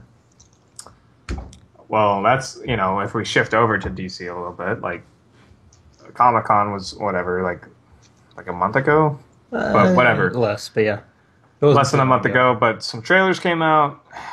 Superman versus Batman is looking amazing, and there was some criticism on the Lex Luthor choice and all that. I think it's great. I can't be more excited. Batman movies are just always my favorite. I personally like DC more than Marvel. Not necessarily the movies. I think recent movies, Marvel has been hitting it, but DC has this long list of movies coming out, and they're going to start taking over. Who knows? Yeah, they probably could. Especially if Marvel messes up Civil War. Like, Civil War, so it has to be great, at least in my eyes. It has to be. I think it should be, yeah. If it's not good, then it's just going to fall flat, because that's what all these movies are building up to right now. you Yeah, know? I mean, yeah, you could say... Yeah, kind of. I don't know. Yeah, Civil War just has to be good. And then, you know, that leads to Infinity Wars, which is really what it's building up to. But, Right, but I mean, like, currently, like, the next thing we're looking forward to yeah. is the Civil War. Yeah, and Yes. looking forward to Civil War in contrast to looking forward to Batman versus Superman. I think Batman's this whole cast change, and this whole movie is a way bigger risk, but the payoff's going to be huge. We're going to actually start getting on par with Marvel, how they have all this synergy. Like it's a Everything's cinematic connected. universe now. Marvel has, Mm-hmm. whereas Right. DC doesn't really have that yet, but We're trying to establishing start it. They're establishing it. Yeah, that's important. See, but if they do have Batman and everything, will it be what's his face? What, Ben Affleck? Yeah, is it gonna be him and the others? the whole time. Yeah. Hopefully, that's the idea. Okay, cool. I mean, Well, see, because that's the why dark, that's why you want to hope that he's a good Batman and all that. Yeah. I do hope so. the thing is, you know, the Dark Knight, Batman Begins, and the Dark Knight Rises. Those are not part of the cinematic universe. I mean, the Man of Steel movie. If I personally didn't like the story, but the casting was great. This is Superman. Like this guy is Superman. He did well. yeah, Yeah, I mean, and he acted the parts correctly. I mean, the setting, the tone was great. I just don't like the writing that much, like the story, like. The movie itself I didn't enjoy as much. And But- it got really over the top really fast. I mean, this is a throwback to what, like a year ago, 2 years ago, Man of Steel, or whatever. Whenever that came I don't out. know when it was. but you know, I that's think it was at least senior year of high school. that also might not necessarily be a flaw of the movie. It might be just a flaw of Superman. Yeah, no, Maybe. we always talk about how boring Superman is, but the fact that I watched the whole movie just. He does have some, you know, drawbacks. I mean, he's not the most overpowered superhero either. I mean, and at least with the Flash, who is the most overpowered, he has some scaling up he has to do, like to get to that point. Whereas Superman is like out of the box OP, whatever Yeah, you want, kind of. however you want to slice it, you know. So anyway, back to the trailer of Superman versus Batman. The number one thing I love is the setting of like how Superman is just like, I don't know how he's being portrayed, but like some false god, you know. And I love how these new movies are just portraying how these superheroes would actually work out in a real world setting, right? How the world would actually react to what's going on. Yeah, I think it's a good direction. Yeah, it's great. I mean, the we're setting. talking about the Superman right now, right? Yeah, Superman Sorry, versus I lost Batman. Oh, okay. or whatever. It's Batman versus Superman or something. I forget the order of how it is. Dawn of Justice. The movie where they fight each other. They're gonna fight each other. Okay. The Batmobile's involved. Give them the old 1-2. There's more than one bat suit apparently. He goes to that desert for something. I don't know what that's all about. Lex Luthor has hair. What's up with that? Yes. Is it a wig? Who Not what I knows? expected. That wasn't the only trailer though. Where are they gonna There was also- fight? Are they gonna fight in Metropolis or Gotham? I don't know. They haven't said that, did they? Metropolis. Well, okay. Well, in Okay, so okay. Wayne Industries or whatever. They have they have different headquarters. Like there is one in Metropolis, and that was destroyed in the Man of Steel movie. And as we saw from that trailer, Bruce Wayne saw the building be destroyed or something. So I'm guessing Metropolis. But here's the thing, how long after Superman is this supposed to be? Like after that first movie, After Man of Steel? I don't know. That city was destroyed. Was that? Because that's the thing. I will be mad if it's only like 2 years after and the city is completely rebuilt. I will say, No, What is they usually have some good I don't know. They're usually okay with that sort of down to earth. The city is like reacting from this terrible event or something Right. like that. Yeah. Okay. But But that's why I this is feel I'm feeling like it'll be Metropolis because it seems to be about Batman hunting down Superman, Yeah, So- I mean, Kind of, yeah. but at the same time, this is this universe's Batman origin story as well. So we already know from the trailer we're going to see his parents be killed again. So maybe we're going to see some glimpses of Gotham. Poor We need to know what Gotham is. I mean, yeah, boo-hoo Bruce Wayne. We know how your story is, and you're like the most badass hero. But that's the thing. The scale of this movie already looks huge. Wonder Woman's in it. What? Oh, That's- yeah. Yeah, And that yeah. worries me. That worries me. because- Lex Luthor's in it. Batman's in it. Superman's in it, and Batman's origin story's in it. Batman goes to the desert for something, and isn't this a Superman movie? Like, right. we don't. It's I just didn't know who was supposed to be like the baseline, who it was mainly about. Yeah, and then I don't know. I feel That like worries me a lot because if the scale is too big and they're going to try and squeeze this all into a small time gap slot, it's going to be... I'm fine with sitting for 2.5 hours. I mean, I don't... That's not what I'm talking about, but just in general, like even 2.5 hours might not be enough time. I don't know. If they try to cover too much stuff. I mean, I would might- prefer it to be squeezed than stretched. Like, I felt like Yes. Dark Knight Rises was a little stretched. Like, that movie was long for no reason. kind of, yeah. But it was good. So it was good, but I would prefer squeeze than stretch. If it's a little bit of squeeze to make it 2.5 hours, I would honestly sit down for 3 hours, but a lot of people wouldn't.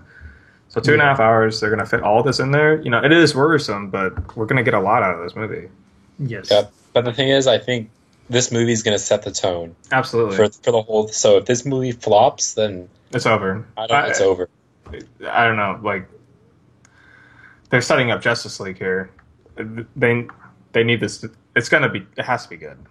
Yeah. Yeah. It has to be. I, Good. I, Yeah, I like really you hope. said, that Wonder Woman's in it, so maybe they're thinking of making a Wonder Woman movie after, something like that. I mean, if it's announced, it's already announced that they're doing it. I just don't know. Maybe they are gonna do it. Yeah, I'm both excited and scared at the same time. Yeah, Yeah, because Yeah, no one wants to see him mess it up. I'll probably like it anyway. But yeah, I'm probably gonna like it anyway, just because I love All it. right, let's shift gears to Suicide Squad, the other big trailer that was... Mhm. ooh, And this one, I am a lot more worried about. yes. Definitely. It's probably the The cast Suis- that it. The cast, the setting, even the only casting choice that was great was Amanda Waller. Holy crap, she's perfect for this role. I forget her name, but Which I she's don't know she's the like the actors or leader of the actresses. division in Argus, the one who recruits and Oh, police. yeah. The one who recruits Suicide Squad and all that. She's the one like looking at Harley in the trailer. Yes, I think that. Speaking of Harley, apparently she's super important because every other frame was Harley Quinn. Yeah, it seemed like it. I mean, Yeah. I'm not complaining, I guess. It's either she is really well, important. it's her big screen debut, right? Yes. For the actor, you mean? Right? Yeah. No, for Harley Quinn. Maybe both. This is the first time Yeah. yeah, both obviously, but this is the first time Harley Quinn's been portrayed as a character in like a real like live action movie. You know, like so it's a big deal. And Harley Quinn's one of my. I like that character. Yes. And of course, I think the big controversy is the Joker. I think after the trailer, people have come to terms with it because with each Joker that's come out, we get a different taste of kind of what the Joker's all about. I mean, Dark Knight, we had Anarchist. This guy's just trying to destroy, like, the way things work, like just how society works. You know, definitely. This guy is like a psychotic murderer, or like just he's looking to hurt people. Like he's just crazy, right?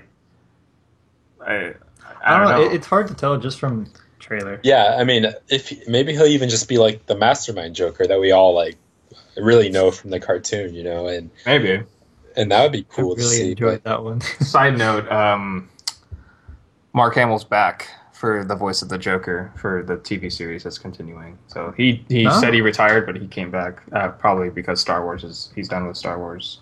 Cool movie, but that's cool. Yeah, he's the voice of the Joker for me. He's in the video games and all that. So what else? Other casting choices are you worried about? I mean, Deadshot.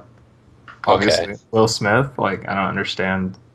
Like, he seems like a big budget actor for a small role, and I'm scared that it's gonna be, I don't know, like he's either not gonna be portrayed correctly or it's gonna be a Deadshot movie. Yeah, in which case, I don't want it to be just about him. Yeah, I don't want either of those things, and I feel like those are the only things that are gonna happen, right? Yeah. Other than that, like all the other cast members they're not memorable, at least from the trailer. And from like looking at it, like I'm excited for Katana though. Like that's gonna be cool. Captain Boomerang's lame. No, he's not lame, but this is a movie I'm just gonna have to watch and like have to judge based off the movie because I'm not even sure what the story's about. Like Suicide Squad are sent on a mission. They're recruited and sent on a mission, I guess. And the Joker's involved somehow. Yes. So, we'll see. In my eyes, this is just pure setup for Joker and Harley Quinn. That's pretty much it.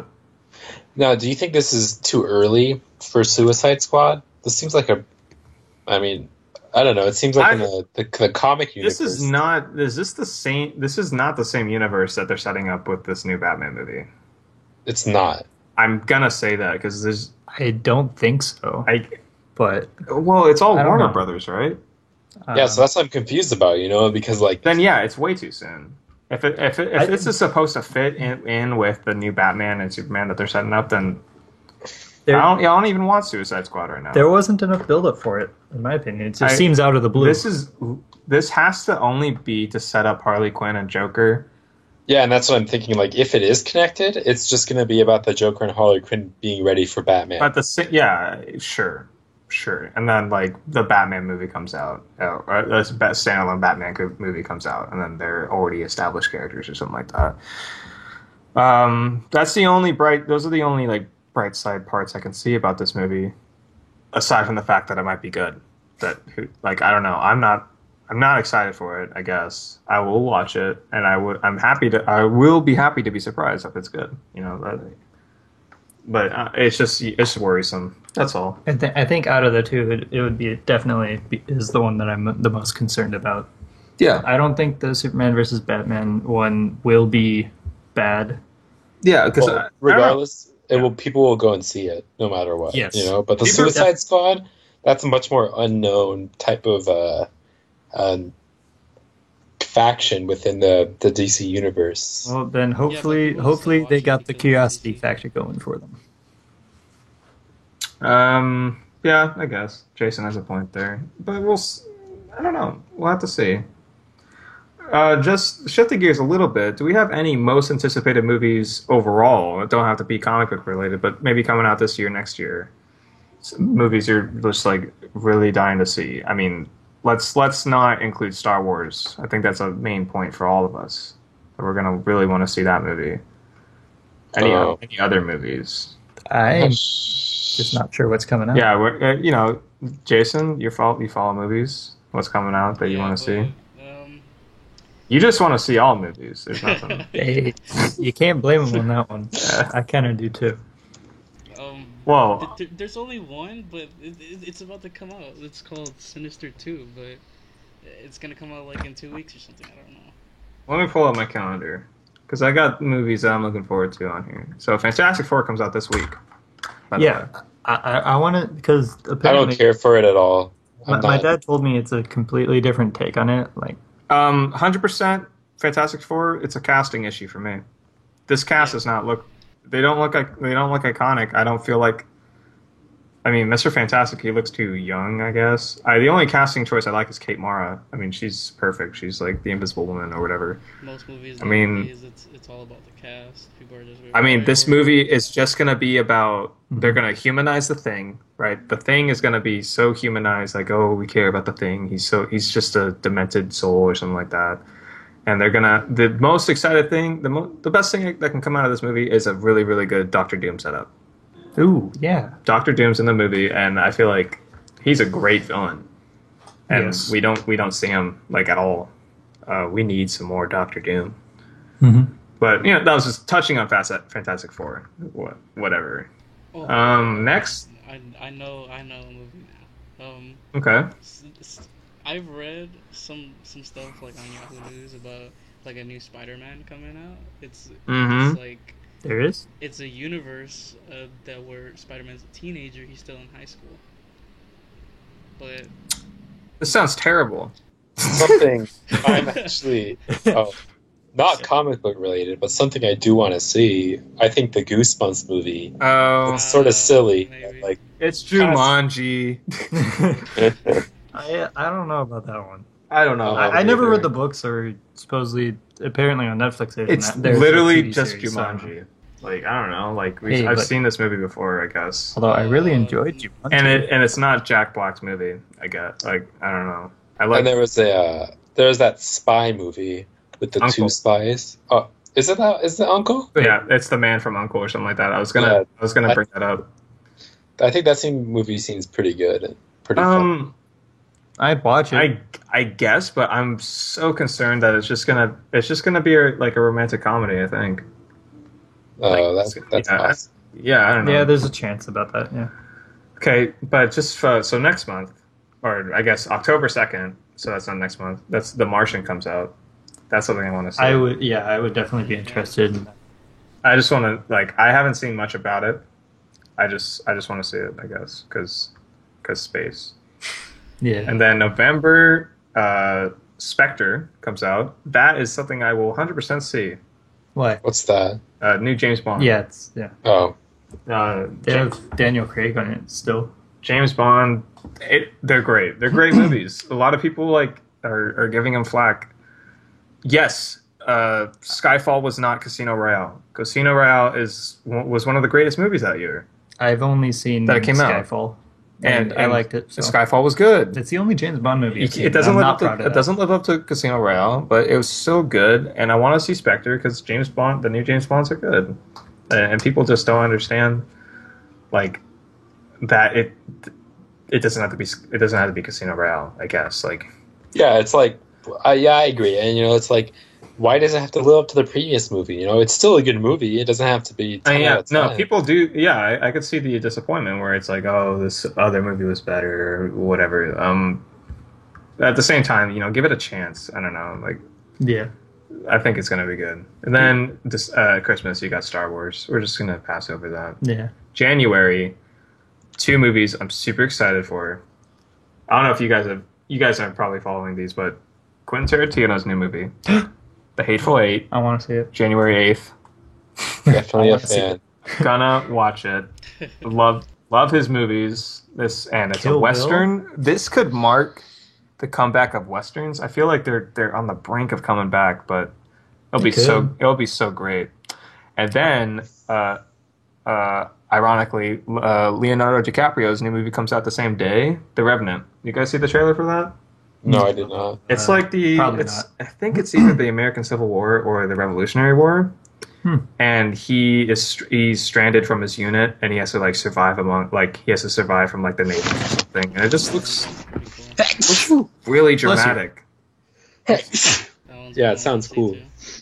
Yeah, and then the month after that, February, you got Deadpool, which everyone's looking forward to. Oh my god. Then in March 2016, Batman v Superman, and then that's pretty much the timeline for the next 6 months. Movies coming out. So out of There's those, definitely some good ones. the one I'm most excited about, I'm gonna exclude the comic book ones because that's just a bias that I have. Good point. I'm excited for the Quentin Tarantino movie. I guess I won't include Star Wars either, but I would rate Star Wars. I'm the most excited about over any other movie. But out of non-comic book movies and not Star Wars, Hateful Eight for sure. Yeah. It's gonna be great, and I want to see it. So I'm excited. But that being said, just because I'm excited, I'm not like studying everything about it. I want to be surprised, especially with the Quentin Tarantino movie. Like I'm not even 100% sure what it's about. Just know it's a Western. There's probably 8 people involved, and maybe you guys don't like them that much. What about you guys, the ones? Yeah, Thomas, did you agree with me on that one, Hateful Eight? And then Andrew said Hateful Eight. I would definitely. I mean, I love everything about what he does, his directing style, how he's not afraid to use blood and gore to depict things. Like, he's awesome. I love Quentin. As far as movies that have come out this year already, best movie so far for me, movie of 2015. Star Wars will probably take it over, but right now, Mad Max. I still need to see that. Mad Max. I love that movie, dude. That movie is so cool. Good. Jason, tell me you saw that one. I haven't seen it. Unbelievable. The best He's movie. with me. The best movie that came out this year. You haven't seen it, and you're supposed to be the movie. I try to, but like every single time that I try to go, I just don't have money. It's great, and it's so good that you don't even need to know what it's about. It's just awesome, dude. It's just gritty. It's just gritty action, classic. And I watched a YouTube video about why it is so good. I don't know if you guys are watching the Film Theorist channel, but there's a video where he discussed how what they do is they do this.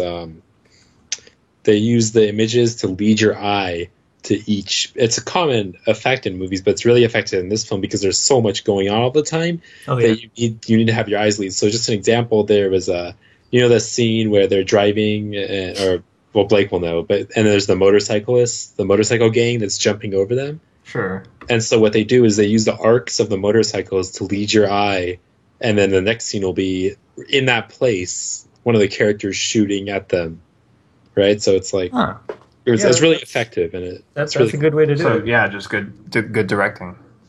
I mean, very good film work. Now, great movie. Movies that are at the end of last year, everyone was really happy with Birdman. Right. So I guess we can officially say best movies of 2014. And if we're talking about best movies, for me, it's Interstellar. Yep. Okay, I haven't seen it, so. But for my favorite movie, like it's Birdman. But it's not like I'd watch Birdman again. You know, it's just a movie you watch and you get that experience, and it's great. But a great movie that I thought was really under the radar was Nightcrawler. I don't know if you guys saw that. I haven't seen it. You guys, it's on Netflix right now. Yeah. What's the guy's name? Jake Gyllenhaal. He's the protagonist. I enjoy him as an actor. Mm-hmm. Yeah, I need to see that one, and I saw it on Netflix. I'm like, because it is such a gritty and dark experience, but it's so good. And I saw it on, I was like, this sounds weird, so I'm gonna go watch it, and I really enjoyed it. And it wasn't very popular; it really flew under the radar of a lot of people. But I thought it was like deserving, at least of a watch, 100%. Yeah, I've been wanting to see it. Also, from 2014. Did you see it, Jason? Yeah. From 2014, the mark of a new franchise is going to be great. John Wick. You guys see that? Oh, it's going to be a franchise? I did not. What was it? John Wick 2 is announced. It's Keanu Reeves. I really wanted to see John Wick. It's John Wick. He's like a bounty hunter assassin, and basically he was retired and he's back. How's that And gonna happen though? Like, it's gritty action, and again, I thought the directing was really good, and it's got some great actors in it. I mean, if Ian McShane was in it, and he's probably going to come back for the next movie, and I think Keanu Reeves is a great character. I'm a great actor for John Wick, the character. I will watch it soon. It's great. It's great. Basically, it was a movie that came out, and people were like, this is going to be like it's just going to be another 47 crappy Keanu movie. Kind of went under the radar, and people were like, oh, this movie's pretty good. And then once they announced the sequel, I think more people watched it, and people noticed that this movie was really good. It's just a good movie. I haven't seen Keanu Reeves movies other than the original Matrix a long time ago, and I don't remember shit about it, so I don't know why everybody thinks he's bad, because I don't have anything to go off of. So, yeah, I mean, I definitely want to watch more with him. I mean, we're talking about movies a lot. Yeah. Closing thoughts. Just Jason, I don't think I heard your most anticipated movie coming out. What do you think? I think it would have to be The Martian. Martian? Okay. You're gonna go against the grain here, I guess, because we all agree Hateful Eight, and you're The Martian. I'm with The Martian too. It looks pretty good, but Hateful Eight, I'm more excited for it. Yeah, I'm a little more hyped for the Martian. Both movies, I'm not entirely sure what it's about, and that's what I like going into movies about. That's why sometimes I can't really appreciate comic book movies because it goes against my expectations. Like, prime example, and I will never forgive Iron Man 3. For pulling the shit that it pulled with the Mandarin. That was an absolute slap to the face. I'm not gonna no rant, but just know Iron Man 3 ruined the character. Fuck you. Ruined the character for a while. Yeah. Absolutely terrible movie. All right. And it didn't even make sense. Like, at the end of Iron Man 3, he blows up all of his suits. And he's done, and then he's back for Avengers 2. Like, for whatever. I don't even... They just ignore that movie, and I'm like, yep, please just pretend that movie did not exist. Thank you. Yeah. All right, we're done with movies. Yeah. All right, so on my list, let's just skip and go to the last topic. So, it's kind of the same anticipation theme going on, but now we're talking about games. Video games. We all like video games. Yeah. And I'm not necessarily talking about video games here, just talking about games. So earlier we talked about Game of Thrones Living Card Game. That might be one of my most anticipated games for this year. But I want to hear from everyone else. Like, what are your most anticipated games this year, and why? Let's go top 3 each member here. Whoever's ready, if you have just one game you want to throw out there so we could talk about it. Star Citizen. I mean, I have a couple. That's not this year, man. Well, no. I was going to say, it would have to be this They're year. going to take out some stuff from it. Or just That's anticipate games in 2017, man. Hey, but still, I'd put it up there. Yeah, we could talk about Star Citizen a little bit. I haven't been following games, so I don't think I really have an input here right now. Okay, well, yeah, I'll throw out some games, and you could probably bounce some ideas off of, we all, because we're gonna have a consensus what top 3 as a group are most anticipated, and you can participate in that, I guess. Okay. Yeah. So I guess I'll throw a couple games out there. Knock yourself out. Metal Gear Solid. Yeah. Okay. 5, The Phantom Pain. Did you guys watch the most recent gameplay? It was like 40 minutes long. I think I'm the only one who watched it. But after watching that, and if you guys have played any other Metal Gear Solids, it is the perfect blend of Metal Gear Solid 3, which is my personal favorite, and Peace Walker, which is just... Peace Walker's great. There's nothing else to say about that. And the combat... Well, not even the combat, just like... The style of 3 with some core mechanics from Peace Walker, it's the perfect Metal Gear Solid game. And if it comes out and meets my expectations, it will be game of the year for me at least. 100%. I'm very anticipated. The only worry about it is that Konami pulled that, they fired Kojima. They took over his studio after the game's done. So all this happened after the game was finished. But I'm just worried that they're going to maybe put paywalls on some things, maybe, or release DLC that doesn't meet the expectations or something like that. But hopefully this core game, Metal Gear Solid 5 Phantom Pain, will just... I'm so excited. I need this game. I need it today. Need it. So this comes out next month, by the way. Ooh. Really? Oh, damn. September 15th. Right on. I cannot wait. I mean, I might not play right away, but I'll definitely be playing it. This is a game that sucks your life. Games that you'll be playing for like a long time, but nothing much to say about it. If you've played Ground Zeroes, which was the demo, that's the mechanics of the. I watched. I just That why it cost fucking $20. It was pretty much. Well, you could buy it. Well, no, you get it for like $6 on a Steam sale, and that's how much it's worth, maybe. Yeah, but like at the beginning, it was $20. And I bought Sure. it. And That was a Konami move right there. That puts a lot of bad taste in players' mouths. Maybe this is the policy they're going to be running for the lifespan of this game. Hopefully not. But, I liked how they did Ground Zeroes. I mean, it was still good. Yeah. Still decent. Maybe not $20, obviously. Yeah. Need to make money somehow, I guess. All right, so there's that. That game. I think we already know Blake's It's top hard. number It's one. hard to live up to that nice little thing I just set up for it. But let's see what else. I mean, we got to talk about Battlefront. That's the game we're all looking forward to, I think. Yeah. We've all seen don't gameplay to know. that. I mean, Thomas is on the fence. I've never played a Star Wars game. I had to sell Jason on it, I think. Or No, I just didn't see You know, I'm ready I for just it. didn't see I at the want press that. conference, So I saw Okay. it over again. And I was like, I was oh, definitely need not this. sold on it when it was announced. I was one of the okay, let's be real for a second. People will blind hate anything and everything if they don't believe in. I don't know, like if it's against what they have known from this publisher in particular, EA. Yeah. And let me just get this out there: Battlefield, the series from Battlefield 3. So Battlefield 3 and onward, they've been very identical.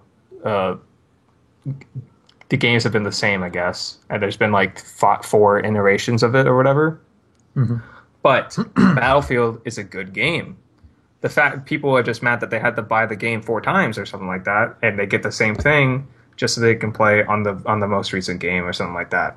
That's just the way they make money, I guess. But since you take the foundation of Battlefield, which is a good game, and for me, I guess I'm not too sour about it since I have never bought a Battlefield after Battlefield 3, just because I know I'm gonna be getting what I got out of Battlefield 3. Good game. I'm not looking to pay more money on it, But the Battlefront they're actually changing it a lot from core Battlefield, obviously, but it's basically Battlefield in a Star Wars setting.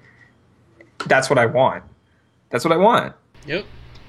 That sells it, and I don't know. There's going to be haters on it. Like if you don't like it because you don't like Battlefield, the game, then I understand. But if you don't like it because you don't like EA because they resell Battlefield, you can't predict the future. I mean, they're going to sell DLC. Obviously, people are hating on DICE because you guys are going to sell DLC. It's like, of course, this is a marketing practice from almost every single game publisher. Yeah. DLC is a thing. Mm-hmm. Like, I don't know, it's hard to name a game that doesn't have some form of paid DLC nowadays. Yeah. I mean, before... And even Nintendo, Mario Kart, people are okay with buying new tracks, buying new carts, whatever. People are okay with buying new Smash Brothers characters. Why is this any different? You get more content for the game, and you have to pay for it. Is that such a trade-off? I mean, you get what you pay for it. It's valued by the customer, not, you can't look at someone else's purchase and say that wasn't worth it. Mm-hmm. Because it's what's worth it to them. It's what's worth it to the customer. There's people who buy things that I wouldn't agree with. A whole bunch of stuff. but you can't be like, oh, well, that wasn't worth it because it was worth it to them, right? Like, Yeah. Yeah. Okay. I mean, Battlefront. I'm excited. I'm buying it. And people, a lot of people are upset like that this game will be popular, and I'm. It's gonna be popular. I think it's gonna sell the most copies this year out of any other game. And oh yeah, I'm It'll gonna definitely be big. hopefully, I will agree that the PC versions, like the Origin servers and all that, have been shitty, and hopefully they have just improved it a little bit for the PC gamers out there. But That would be nice. I'm looking to buy it on PC, and my roommate's looking to buy it on Xbox, so I'll have the best of both worlds. All right.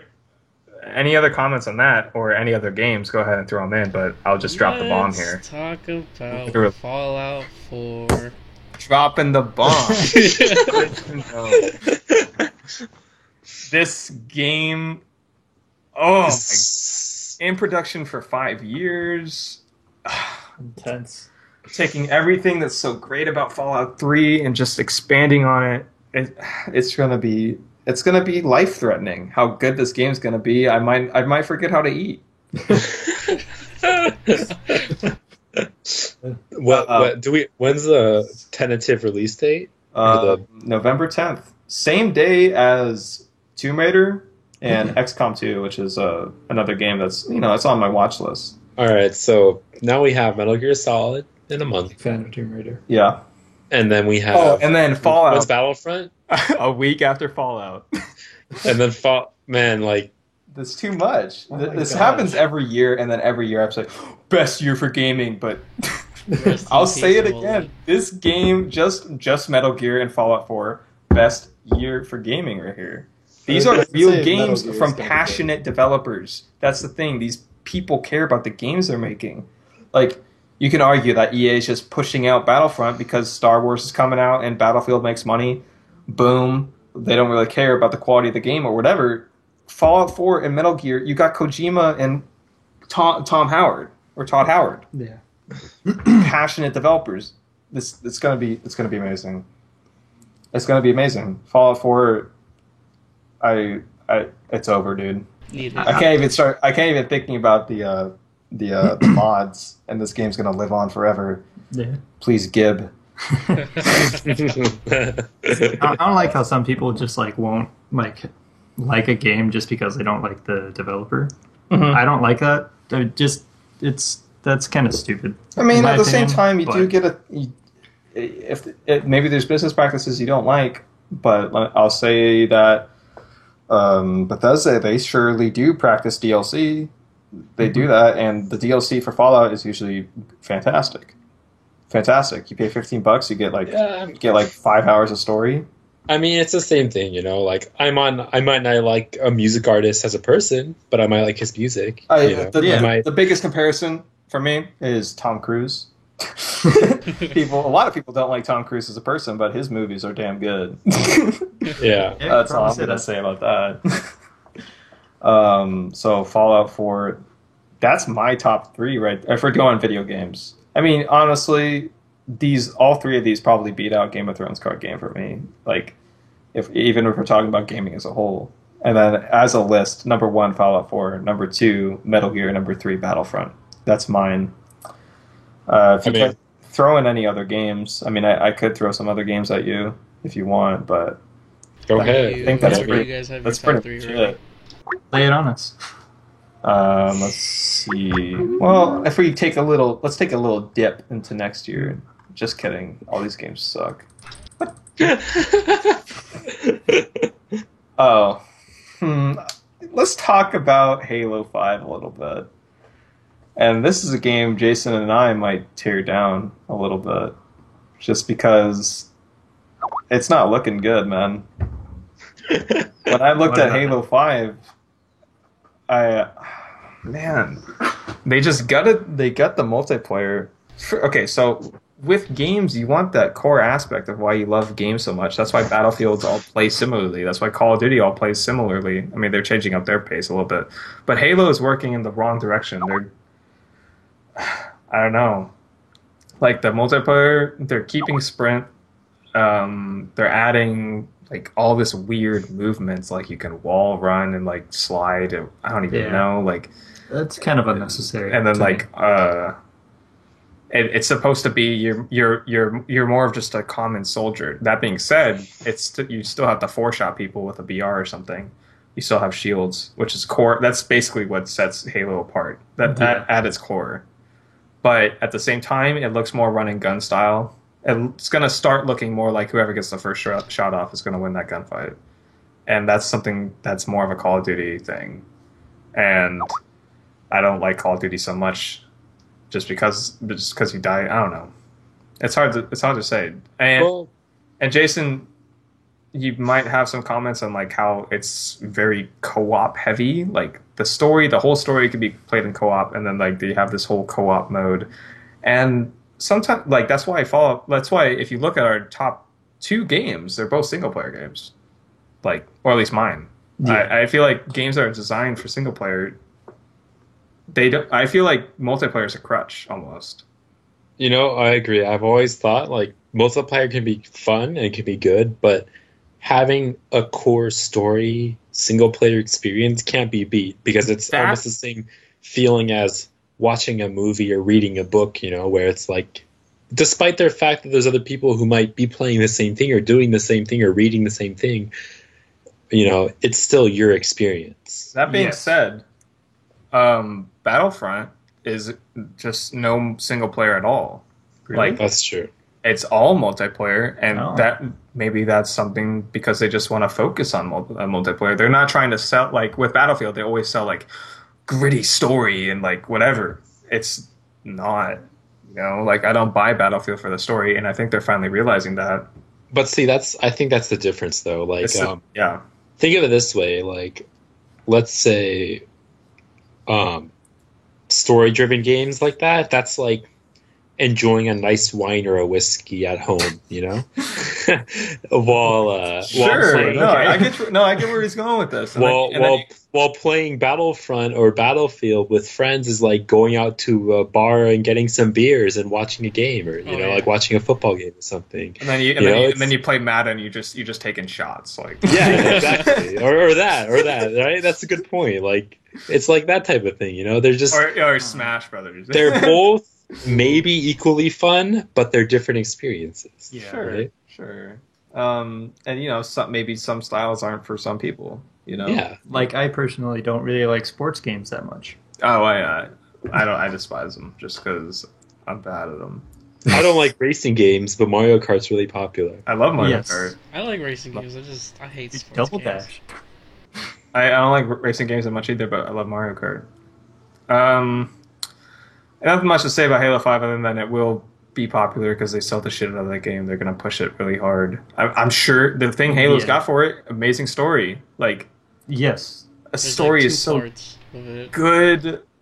And even for Halo 5 in particular, they got this whole duality part of it. They have this whole new character that looks to be like really impacting the story. And I'm kind of sad that I might not be able to experience it just because I don't know. I don't think the story alone will be worth $60. You know, right? Like you might have to wait 6 months for it to drop in price. Yeah, games are expensive. You want to get your money's worth, and that's why I think Metal Gear, Fallout, those games are worth $60.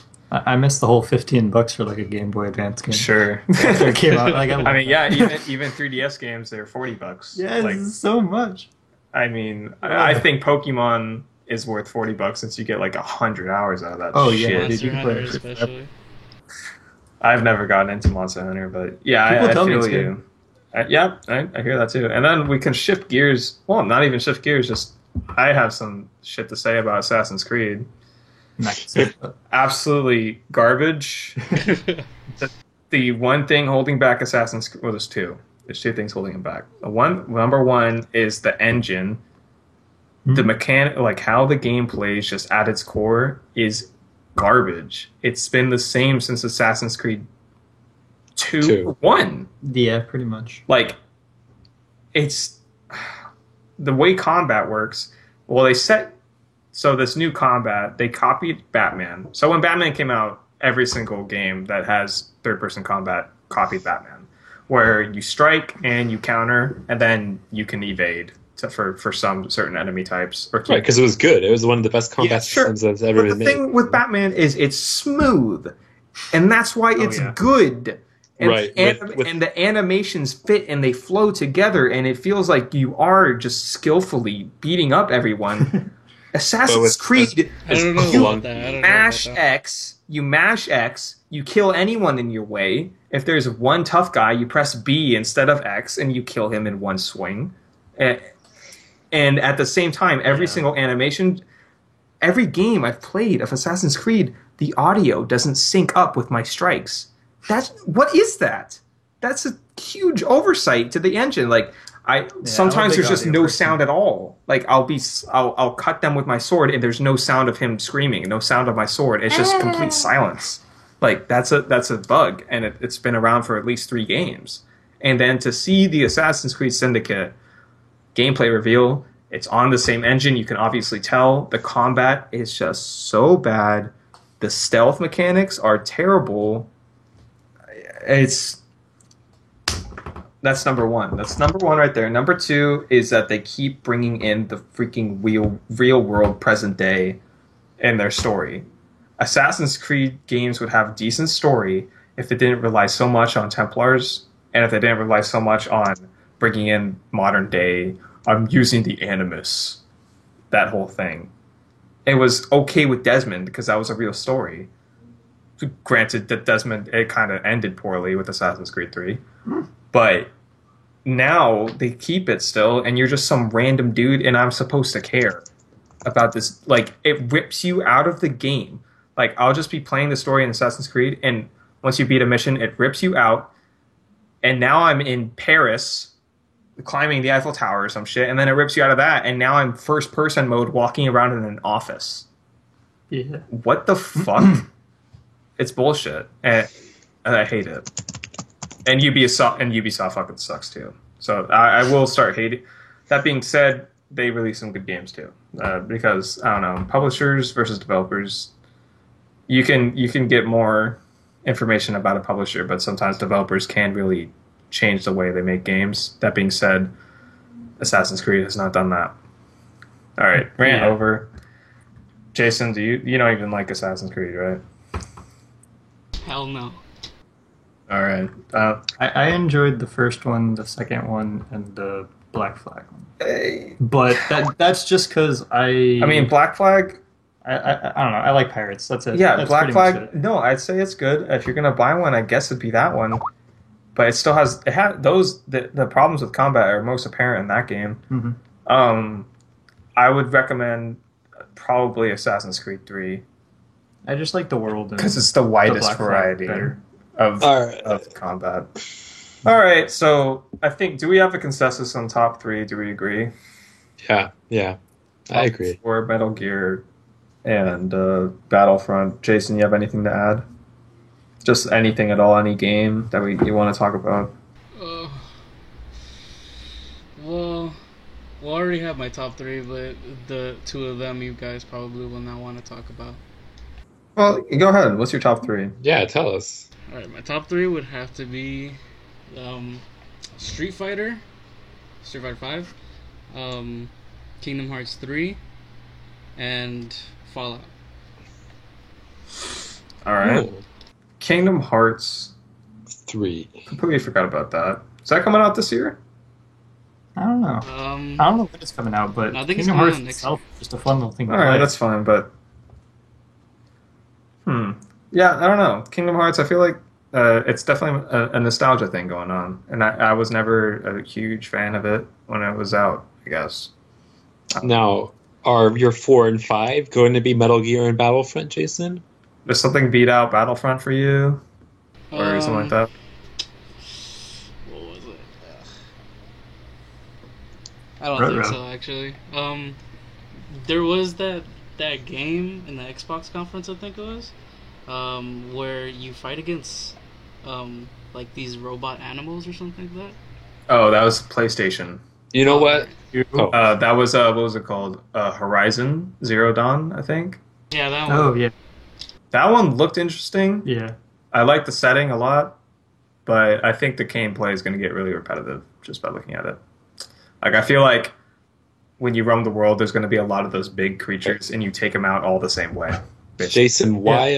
What's making Street Fighter V so exciting? He's just a fighting game fan. Yeah, I mean, I know, but what about games. it? What's different right now? What's changing? Or so what are they changing about it? I guess. Well, like in Street Fighter 4, they used to use this mechanic where if you use it, you can get hit, but you don't flinch. But like that just made Street Fighter 4 really easy. But in this game, you don't have that. You have a V trigger where each character has their own certain special move, and if you use it, it can bring up your V trigger higher, or like things like that. Like let's just say Bison, for example, his V trigger is he can eat a Hadouken, and he can eat it and gain more V trigger, or he can eat it and throw it back at you. And what the V trigger does, huh? Oh, go ahead. Yeah. What the V trigger does is, like, when you activate it, you gain more strength or speed or something like that. It's just a new way, or like. No, is this like a meter that you can use any time, or does that have to be full for you to use it? Yeah, it has to be full for you to use it, but it's. So it's like Injustice. I don't know. How do I explain this? I get it. I've never played Street Fighter, so it's kind of foreign to me. I think. Well, the thing about Street Fighter is that it's probably the better representation of the classic fighting games that people played years ago, right? Just the way, like whereas Mortal Kombat is definitely slower, I would say, and way more combo heavy. Where there's like combos that can go on for like 40 hits or something.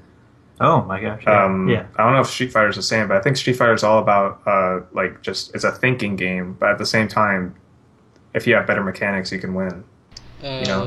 Street Fighter, I would have to say, is like, well, most fighting games. It is the classic fighting game. Like footsies, if you guys know what that means. Footsies is like you use like a hard punch just to hit somebody, but you don't do a combo. So,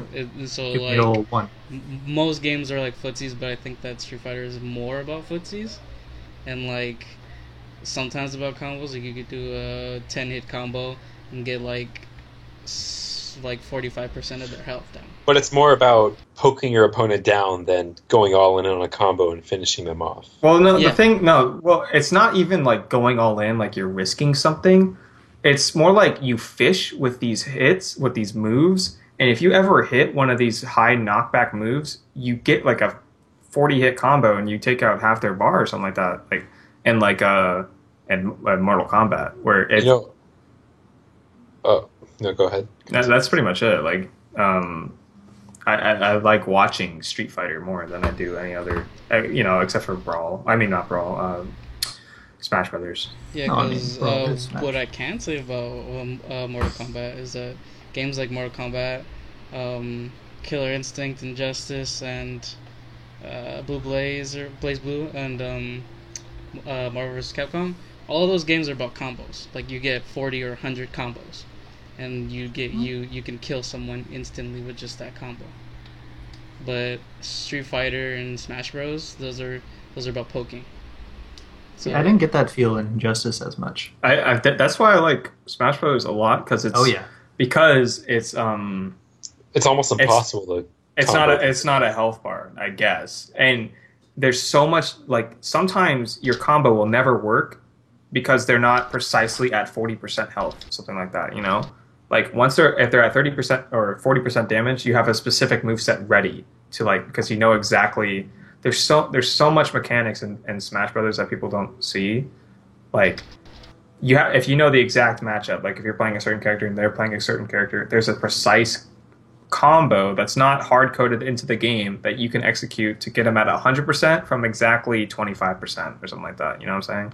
Right. And Jason knows kind of what I'm talking about. Mm-hmm. And combos like that they can be created out of nowhere. You know, like like a player can just find, oh, hey, I've noticed that when I play as Fox, I can do this when we're playing against like a heavy set character at 40% or something like that. You know, yeah, that's why I like Smash Brothers. But Street Fighter, it's more the classic. It is the classic. It is the classic fighting game. So, another one I'm fighting game I'm excited about. I'm not sure if it came out yet or if it's coming out soon. But what is it called? What's Soul Bad Guy's game? Jason. Wait, what? Soul Bad Guy. He's the like title character. Guilty Gear X. I think is or Xrd is coming out. That's gonna be pretty cool. But never heard of it, so I can't really add anything. Does it play like a classic game, or is it like? Guilty Gear is kind of played like it's like kind of like BlazBlue. yeah. Yeah. Which plays like I don't know how that one plays either. It's kind of like Persona also. It's hard to describe. It's this one developer that makes all those games. That's why. Oh, okay. But it's much more of it's a little more niche because like the characters are more like almost like anime characters. So it's kind of like it's not as mainstream popular as the other ones. Oh, that's cool. Mm-hmm. Yeah. So we've got Jason's list. Thomas, is there anything not mentioned, or just something else you want to bring up about any games, or maybe about games that we just talked about? Well, I mean, I think the ones that I'm most excited for are the Fallout 4 and the Metal Gear one. Not so much Battlefront because, I mean, I've never played a Star Wars game and they don't look horribly interesting to me. Mm-hmm. So, but that's just personal thing. That's understandable.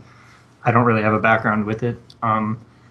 But other games that I'm actually like interested and kind of excited for are the Rise of the Tomb Raider because ever since the first one on PlayStation 1, I've really enjoyed that. And I will add something that the recent Tomb Raider that has been released. Yeah.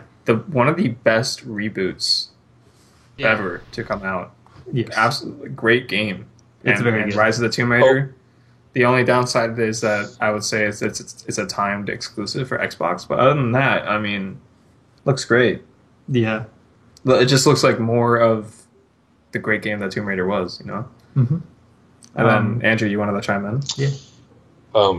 Just a game I'm excited about, but I can wait till Thomas is Okay, finished. yeah. Oh, anything else? Sorry. Yes, actually. Surprise, surprise. Let me hear it. I don't know when it's coming out, but I'm excited for Overwatch. Just because How do we ignore that? I don't know why, but yeah, Overwatch and Battleborn, but Battleborn? those are different. Yeah, Battleborn. Bethesda? What's that? I think so. Yeah, I'm not sure he's making it, but I kind of like it. I'm kind of interested in it. But those two games that we haven't talked about. Okay, this is not the game I thought. Okay, this one? Yes, Okay. that's the one. It's not the game I was thinking about. There's a Bethesda game coming out, and it looks like absolute garbage. I don't know. I don't know what it is, but yeah, Battleborn It's and Battle something. Overwatch. Those two I'm interested in. Dude, Overwatch, when that game comes excited. out, it will take over the free-to-play market. Well, you know, for Yes. shooters. Not For League shooters, of not Legends, of course. for Probably. shooters. For shooters.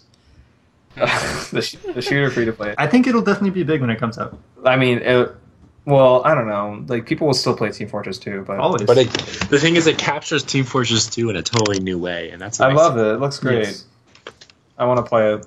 But definitely. so, and then okay, so you said Overwatch, Tomb Raider, Battleborn. Anything else? Not really. Other Okay. than the ones you guys have already mentioned. Those are the other three that I'm I mean, excited it's, for. yeah. I mean, it's hard to not find a fan of Fallout. You know. I mean, but Yeah. I definitely found one in my roommate. I mean- It's unbelievable. Dave does not like Fallout. I mean, I've played 3. I've watched it been played. Like, my friend played Oh, it you're not long even time a ago. big fan. Huh? No, I'm not a horribly big fan of it. Oh, No. okay. I mean, I played it. I can't play it for a long Same with Jason. A long Like, time in Jason's a row. never even played through a Fallout, and he's excited for 4. Like my friend, I watched him play it all the way through. It looked wonderful, and I mean, Yeah. just you can't. I mean- I can't stay with it for a longer than like half hour. That's 45 true. minutes. I feel like if you don't know, like it's definitely a role-playing game where you have to Yeah. feel immersed. It's an immersion game where you have to feel like you really are your character. That being said, as a hardcore fan, I've synced hundreds of hours into Fallout 3 and New Vegas. Just great games. I mean, New Vegas wasn't even like the same team. It just took Fallout 3 and just put more game into it. You know? Yeah. All right, Andrew, what They, was they that? are good games. All right, game that I don't remember if it's coming out this year, but something I'm super excited for is The Last Guardian. Oh. Yes. I mean, I don't forgot know about if you that one, guys yeah. are, but yeah, that game, like, coming from the developers who made Ico and Absolutely. made Shadow Colossus. Shadow Colossus, that game I am, like, super hyped for. I mean, PlayStation 1 this year, it kind of makes me regret selling my PlayStation, but at the same time, it's taken them too long to get these great exclusives out. I mean, kind of. Yeah, I mean, that is true, but I'm still really excited. that being said, they showed up, and Last Guardian is definitely one of those games that it's gonna. Oh, yeah. I don't know. That's just going to be an experience. It's hard to anticipate what it's going to be about, but it's easy to be excited for it. It just looks like it would be fun to play. Yeah. I mean, I guess the thing is, it's not really on too many people's radar all the time because they skipped a whole generation of console, That and this game has been in development for forever. For a very long time, yeah. like people just like, oh, that game's never coming out, like, and that's a good transition to Star Citizen, I guess. That's something all the Kips here are excited for. Oh, but yes. recently, and it has been talked about within the Star Citizen community that we're kind of starting to get impatient because they're fleshing out and putting so much detail into stuff that a lot of players might not care about, and they just kind of want a core game to come out so we can just get our feet wet. While I am impatient, I disagree that they should rush out a core game that doesn't have any depth to it. It's gonna be worth the wait. And just a side note, that means I can get my PC upgraded for this game because it's gonna destroy my graphics card. I mean, this is a game that we've been excited for, that I've hyped up. That Since last if- November, October-ish? Yeah. yeah, if they meet their design goals here, it has potential to be one of the greatest games to ever come out, and it has the potential to have a lifespan of A long time. decades Oh, yeah. if they put this much work into it and then continue to update it. Mhm. Chris Roberts, I know he's dedicated. He's not procrastinating. They're working on it every single day, and they don't want to push out a bad product. But it just looks so good. Yeah. It definitely looks It's like hard it'll not last. it's hard not to be anxious for its release. Oh, yeah. And that being said, we get a couple tastes of the game every so often. Like next up, we're gonna see how first-person shooting in that game works out. Personally, I think it's gonna be really clunky because it's an early build, but And it's not the main aspect of it. right, and it's not the main aspect of it. And people are still excited to play it. Oh, yeah. I'm more excited for multi-crew ships. Yes. 100%. Just having more than one player in a ship, and they each have a different role. That's what I want. That's my main expectation. Mhm. I mean, Jason, you brought up Star Citizen for most anticipated games. What do you think? Oh my goodness! I want it now. I want I to know. play it now. But That game will probably be the excuse that I actually make myself a desktop I mean, yeah. instead of living off of my laptop. I mean, there's nothing else to say. It's a groundbreaking game. If it comes out the way they want it to come out. I mean, some bigger downsides is that they're going to have to set up their own server infrastructure somehow. I don't know if they're going to outsource that, but they need to be able to there needs to be no lag in this game. Oh, yes. That would be bad. Yeah, because it's all online. But yeah, All right. Do you have your last two you want, Who? Andrew? What do you mean? I'm agreeing, man. Just Oh no, you like. I want to play that game. I want to fly around the No, I'm talking Yeah. about like, your last two games, because so far you've only said. Well, no. Last I think Guardian. I think his. We overlap with some games Yeah. for his top three. But you want to give us your top three one more time, Andrew? Well, I'm gonna say if the Last Guardians came out this year, which I don't remember if it is, or plan to, might once again get pushed back, that would probably be my number one.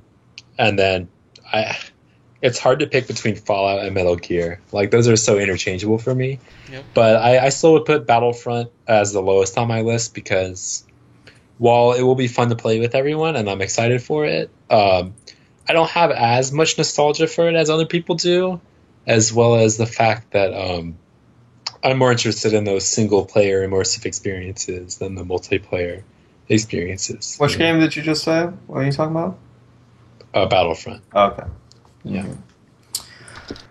All right. So I mean, there are obviously some games that overlap for our top three, but we can expand this to maybe a top five. I mean, do we all agree that Fallout is number one here? Yeah. I just said the Last Guardians. I know, but like as a group. Oh, okay, yeah, Our group yeah, 5? yeah. Group 5.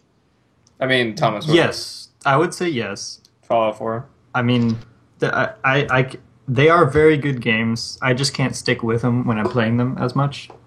But they are very good games. I mean, do you think Metal Gear would take that spot, For, or anything else that we all agree that it's going to be just a great game when it comes out? Not really. No. I mean, those two right there, I think, Are going to be the top two, right? Yeah. yes. And then number three is where we have some wishy washy on the Battlefront, and I agree. Like, Yeah. it might be fun for a while, and then we grow old of it. We get tired of it, or maybe we don't want to spend so much money to keep it going with DLC or whatever.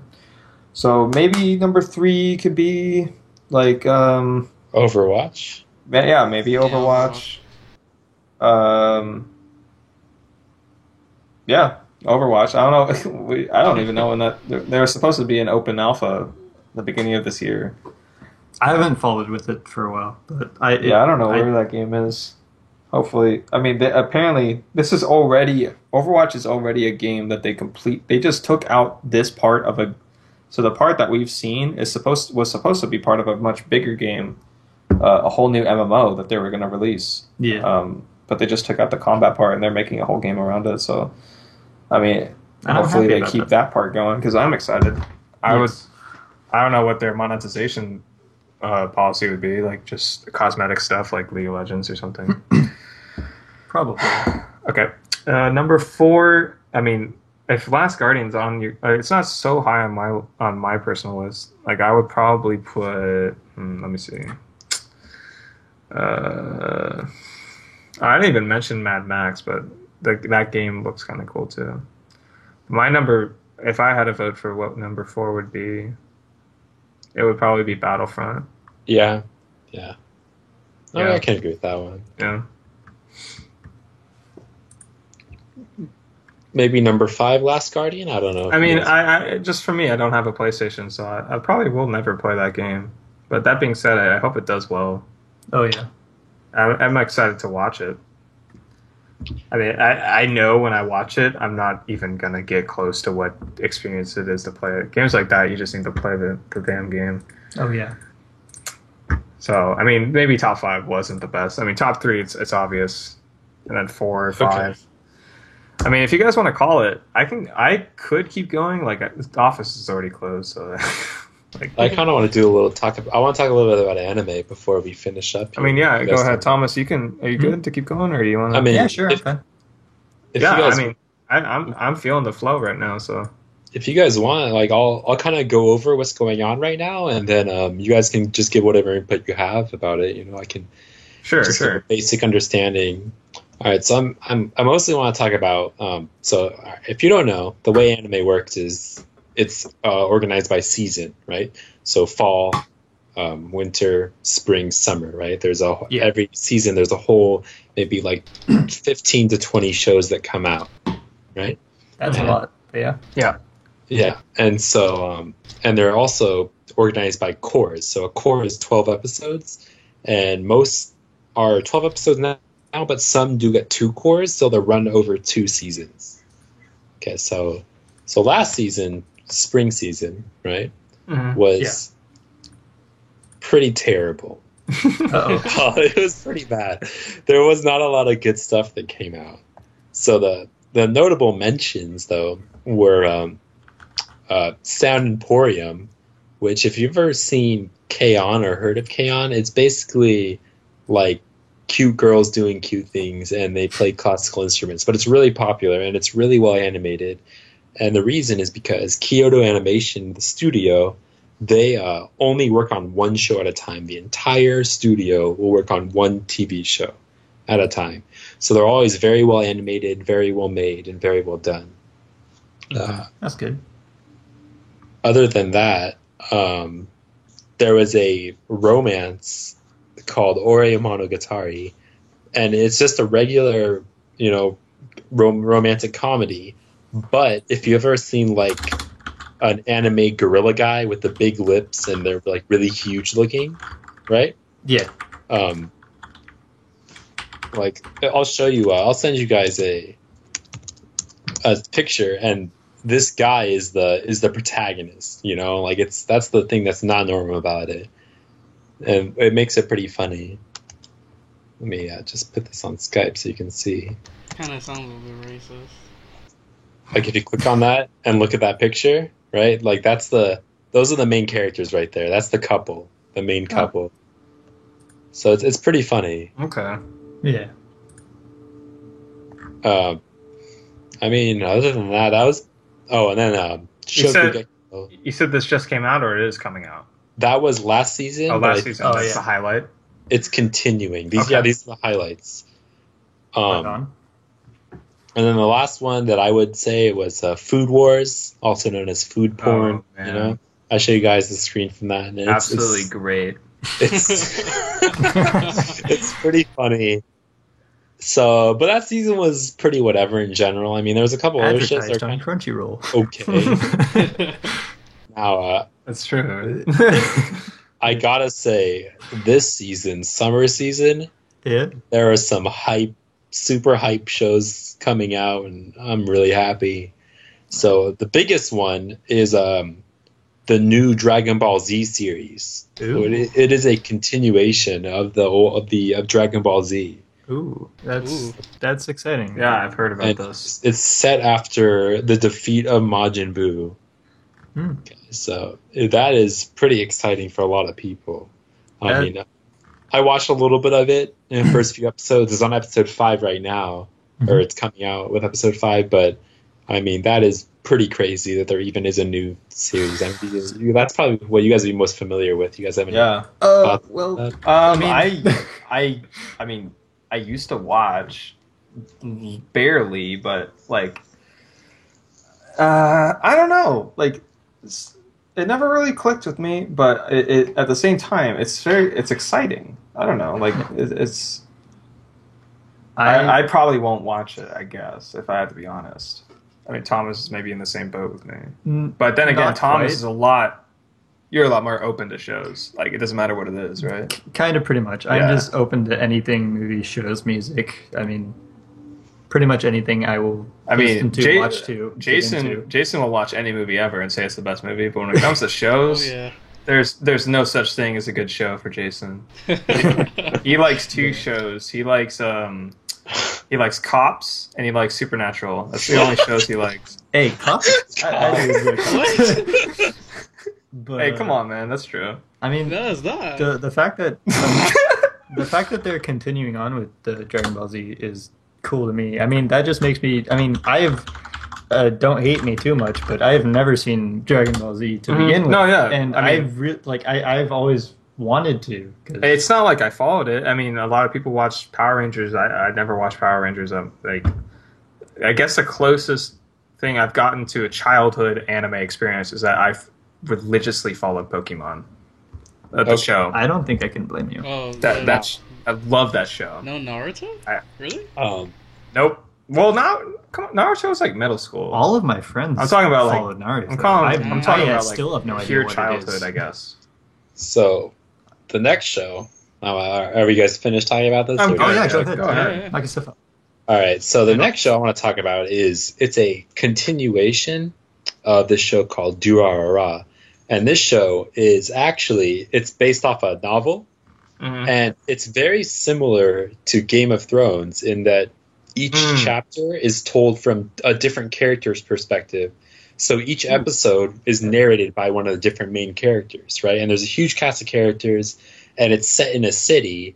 And there's some like supernatural things that happen, but it's basically just like kind of the inner workings of the cities, and there's gangs and all this other stuff going on. But it's cool because it's narrated and it's pretty popular. So it's just kind of continuation going on. Uh-huh. Yeah, I think you told me about this one, right? Maybe I remember you saying Whoa, that Durarara was good. Is this like that? Is this? Never mind. Tell me. Go ahead. They told me about the one that was like a medieval, like it was like a medieval fantasy one. Or is No, this isn't fantasy. This is Okay. like modern day. Yeah. Oh, like at first it kind of reminded me of Soul Eater, but never mind.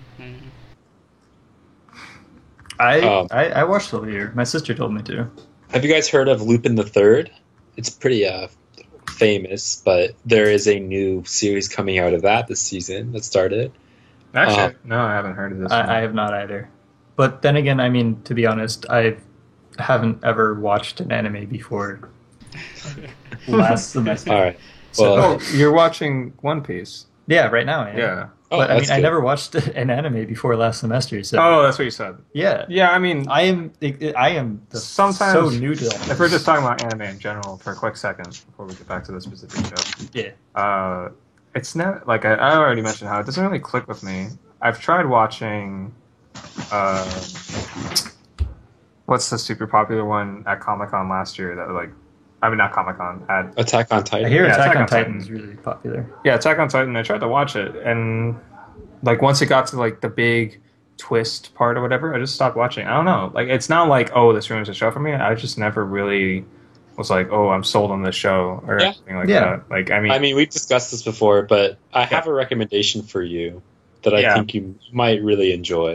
that being said, if I'm gonna go back to that style of show, not saying that The Legend of Korra is necessarily anime, but I will. I need to watch that. That's something I really did enjoy, and I need to watch book 3 Yep. still. Okay. Yeah. I've never So seen. yeah, go ahead. All right. So there's just two more shows I want to talk about for this season. So Prison School, which is this, it's a comedy about these 5 guys who become part of what was previously an all-girls school, and they do something. They try and peep in the girls' restroom, and they have to be inside a prison inside the school that's run by this underground student council, and it is really funny. It is Sounds- super ridiculous. Sounds ridiculous. It is really ridiculous. Sounds like I would want to watch it for the shits and giggles. I mean, Yeah. I could see myself more watching shows that are just ridiculous than than something that's like trying to be serious.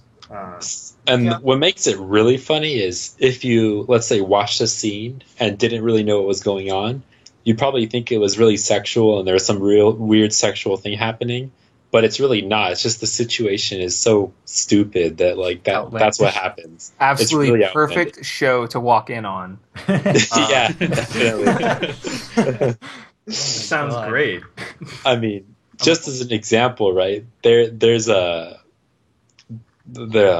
scene where there's this really fat guy who's one of the main characters, and it hasn't happened in the show yet, but it was a manga that's been being adapted. He ends up naked, and they ride him like a fucking like a Fuck. floaty, you know those floating circles you ride down the river. or whatever? Oh, yeah. And they ride him down a hallway that's Uh-huh. being filled with water, and Totally. it's stuff like that. Not sexual at all. So No. he's like a raft or something. Now, the last show, which is the show I would recommend Go to ahead. Blake, Uh-huh. is called Gangsta, and this thing is, I am so happy with it already. And I read the manga before, but I was really excited it's even getting a show. And what it's about is it's these two guys, and they're called the Handymen, and they live in this city where it's pretty shady, and it's kind of like the gangs control the city. But they'll do stuff for the police, like take out a gang that's causing trouble or stuff like that.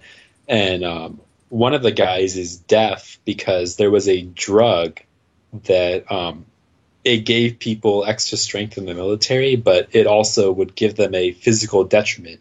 So he's deaf in this case, but he's also really strong, right? And so they have a lot of physical issues and health issues, but they're really, really strong. And so it's kind of just it's this whole story of the city and all this stuff going on, and it's basically like gangs fighting, and these two are kind of right in the middle of all of it. So it's really interesting. That sounds interesting. Yeah. And that's pretty much it for what I wanted to say. What's your number one most anticipated? Okay, so like coming out in the next season. So the next season? Well, it doesn't even have to be new. Just like, a show. What are you excited to watch? Number one, go. Well, number one this season is Gangsta. All next season, 100% number one is One Punch Man. Oh gosh. Which is it's this comedy about this superhero who can kill everyone in one punch. Love it.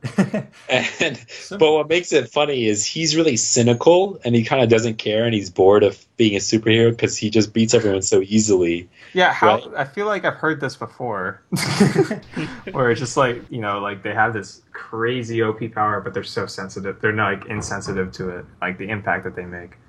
What was that? What was that stupid show that you and Stefano talk about? I don't.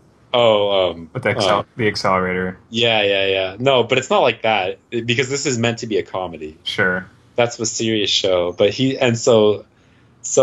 but the thing is, every other character in it, right? They're all really serious about being superheroes, and they're like caught up in like I'm really powerful and I have to destroy you, and he's just like, yeah, I'm gonna go get some broccoli from the store, and then he just ends up fighting someone and kills them, and everyone's like, oh, you're really strong, but he just doesn't give a shit, so it's really funny. Well, is he invincible? It hasn't really been revealed yet, like his limits, but so far he has beaten every enemy with one punch. Sure, he has like a superpower punch, but does it mean he can like get shot or something? I don't know. Oh yeah, of course, but so his description of people ask him like, why are you so strong? He's like, I'll tell you how to get strong. I did 100 push-ups, 100 sit-ups, and ran 10 miles every day, and I became this strong. So that's it. That's how you become that powerful. Sounds like he's trolling. Guess I found my new workout plan. Yeah, pretty simple. So I'm really excited for that. Okay.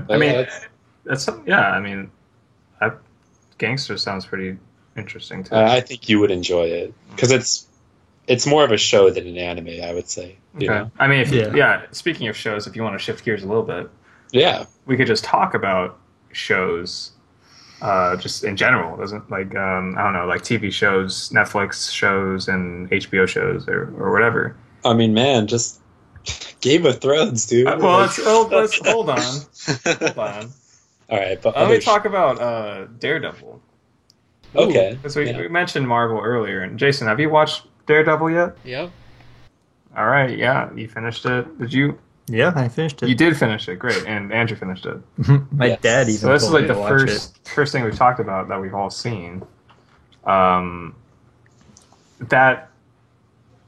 first of all, it was a tease with that costume revealed. Yep. Only got that shit last episode. Only got like 10 minutes. Such a tease. Oh man, but it was worth it. And let me say, the villain, this is something that Marvel's been lacking. It's just like strong, like awesome villains, and I was pleasantly surprised by the Kingpin. I think they did well by the Kingpin. I did not expect him to be as awesome. Well, awesome might not be the correct word, but I don't know, he was just like an awesome villain, like full of awe. He's crazy. I don't know. I don't know. He's so cool. His scenes are great. Yes. I like Such- I like how he twisted the mind of the girl that was with him. I forgot her name, but like now she's like all like on his side too, and it's just I don't know. yeah, and And he's, also, oh, go ahead. his acting was so Absolutely, good. the acting. Oh yeah. I mean, this show has it all. It's got great acting for everyone in it. The writing is pretty good, pretty good. Definitely above average. Nothing that it's that's what it is. But the filmography is Yeah. Oh yeah. almost on par with like something like Breaking Bad.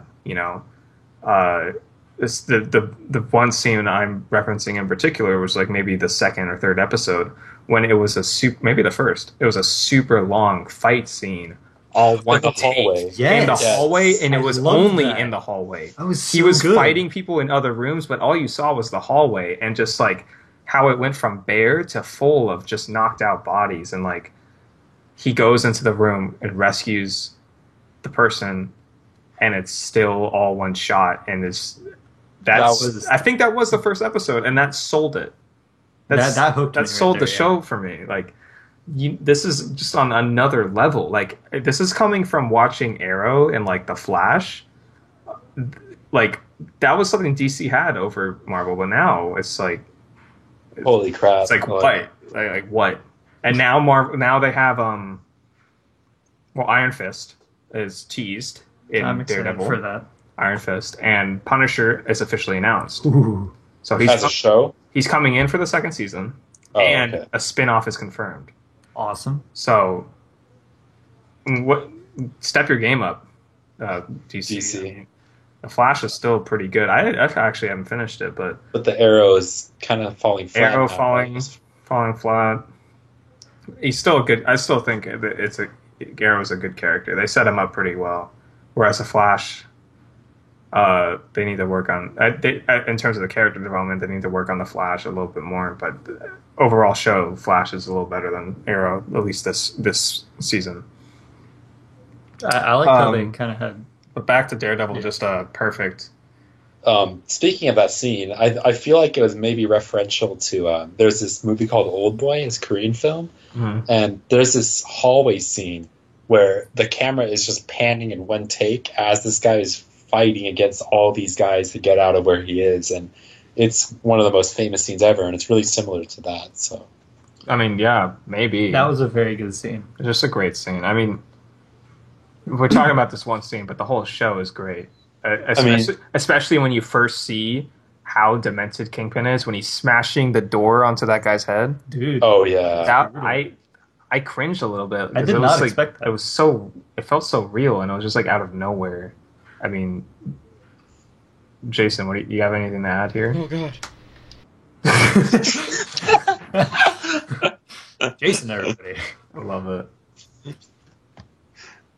Was that it? That's what he has. You want more reactions?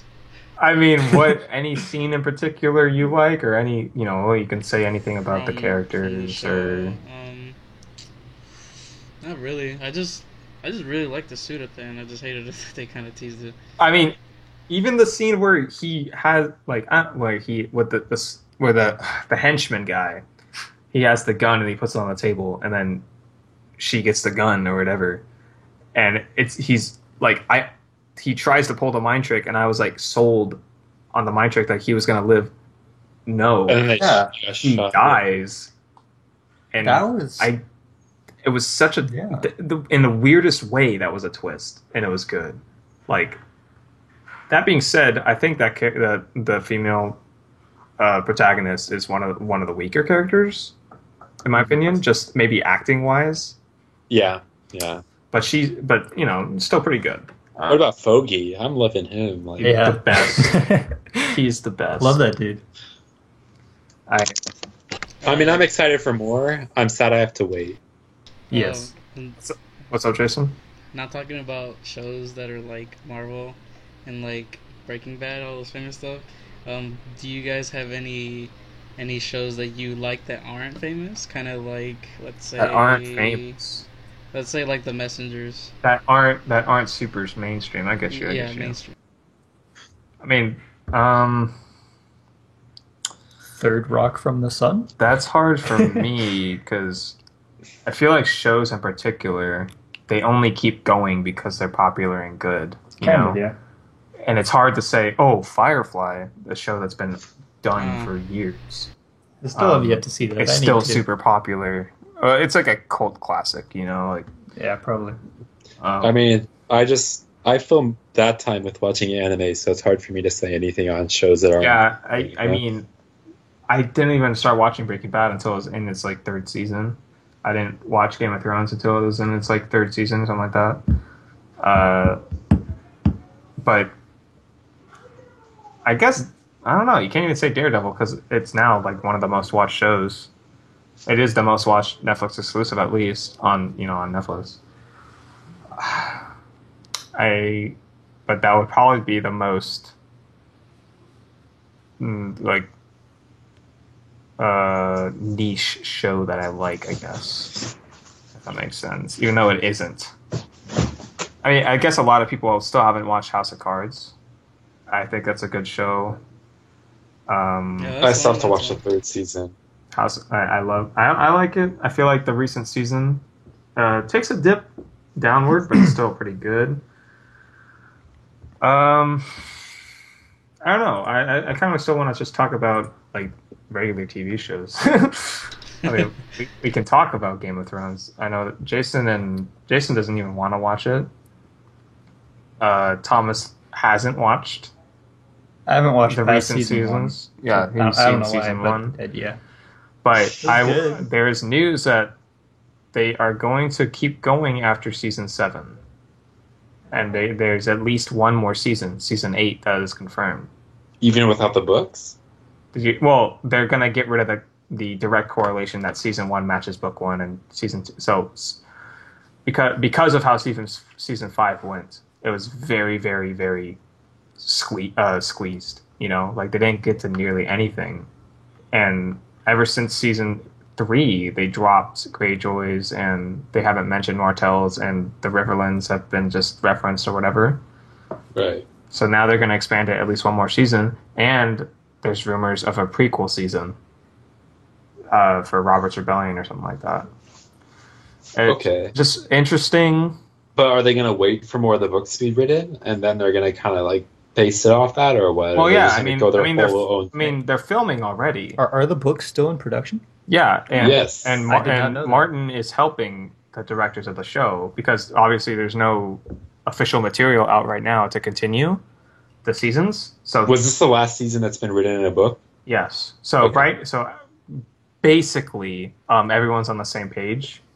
But there is some stuff that still has happened in the book that hasn't happened in the show, and there's stuff in the show that hasn't happened in the book, but people think will happen in the book because Martin has been more involved in the development of the show.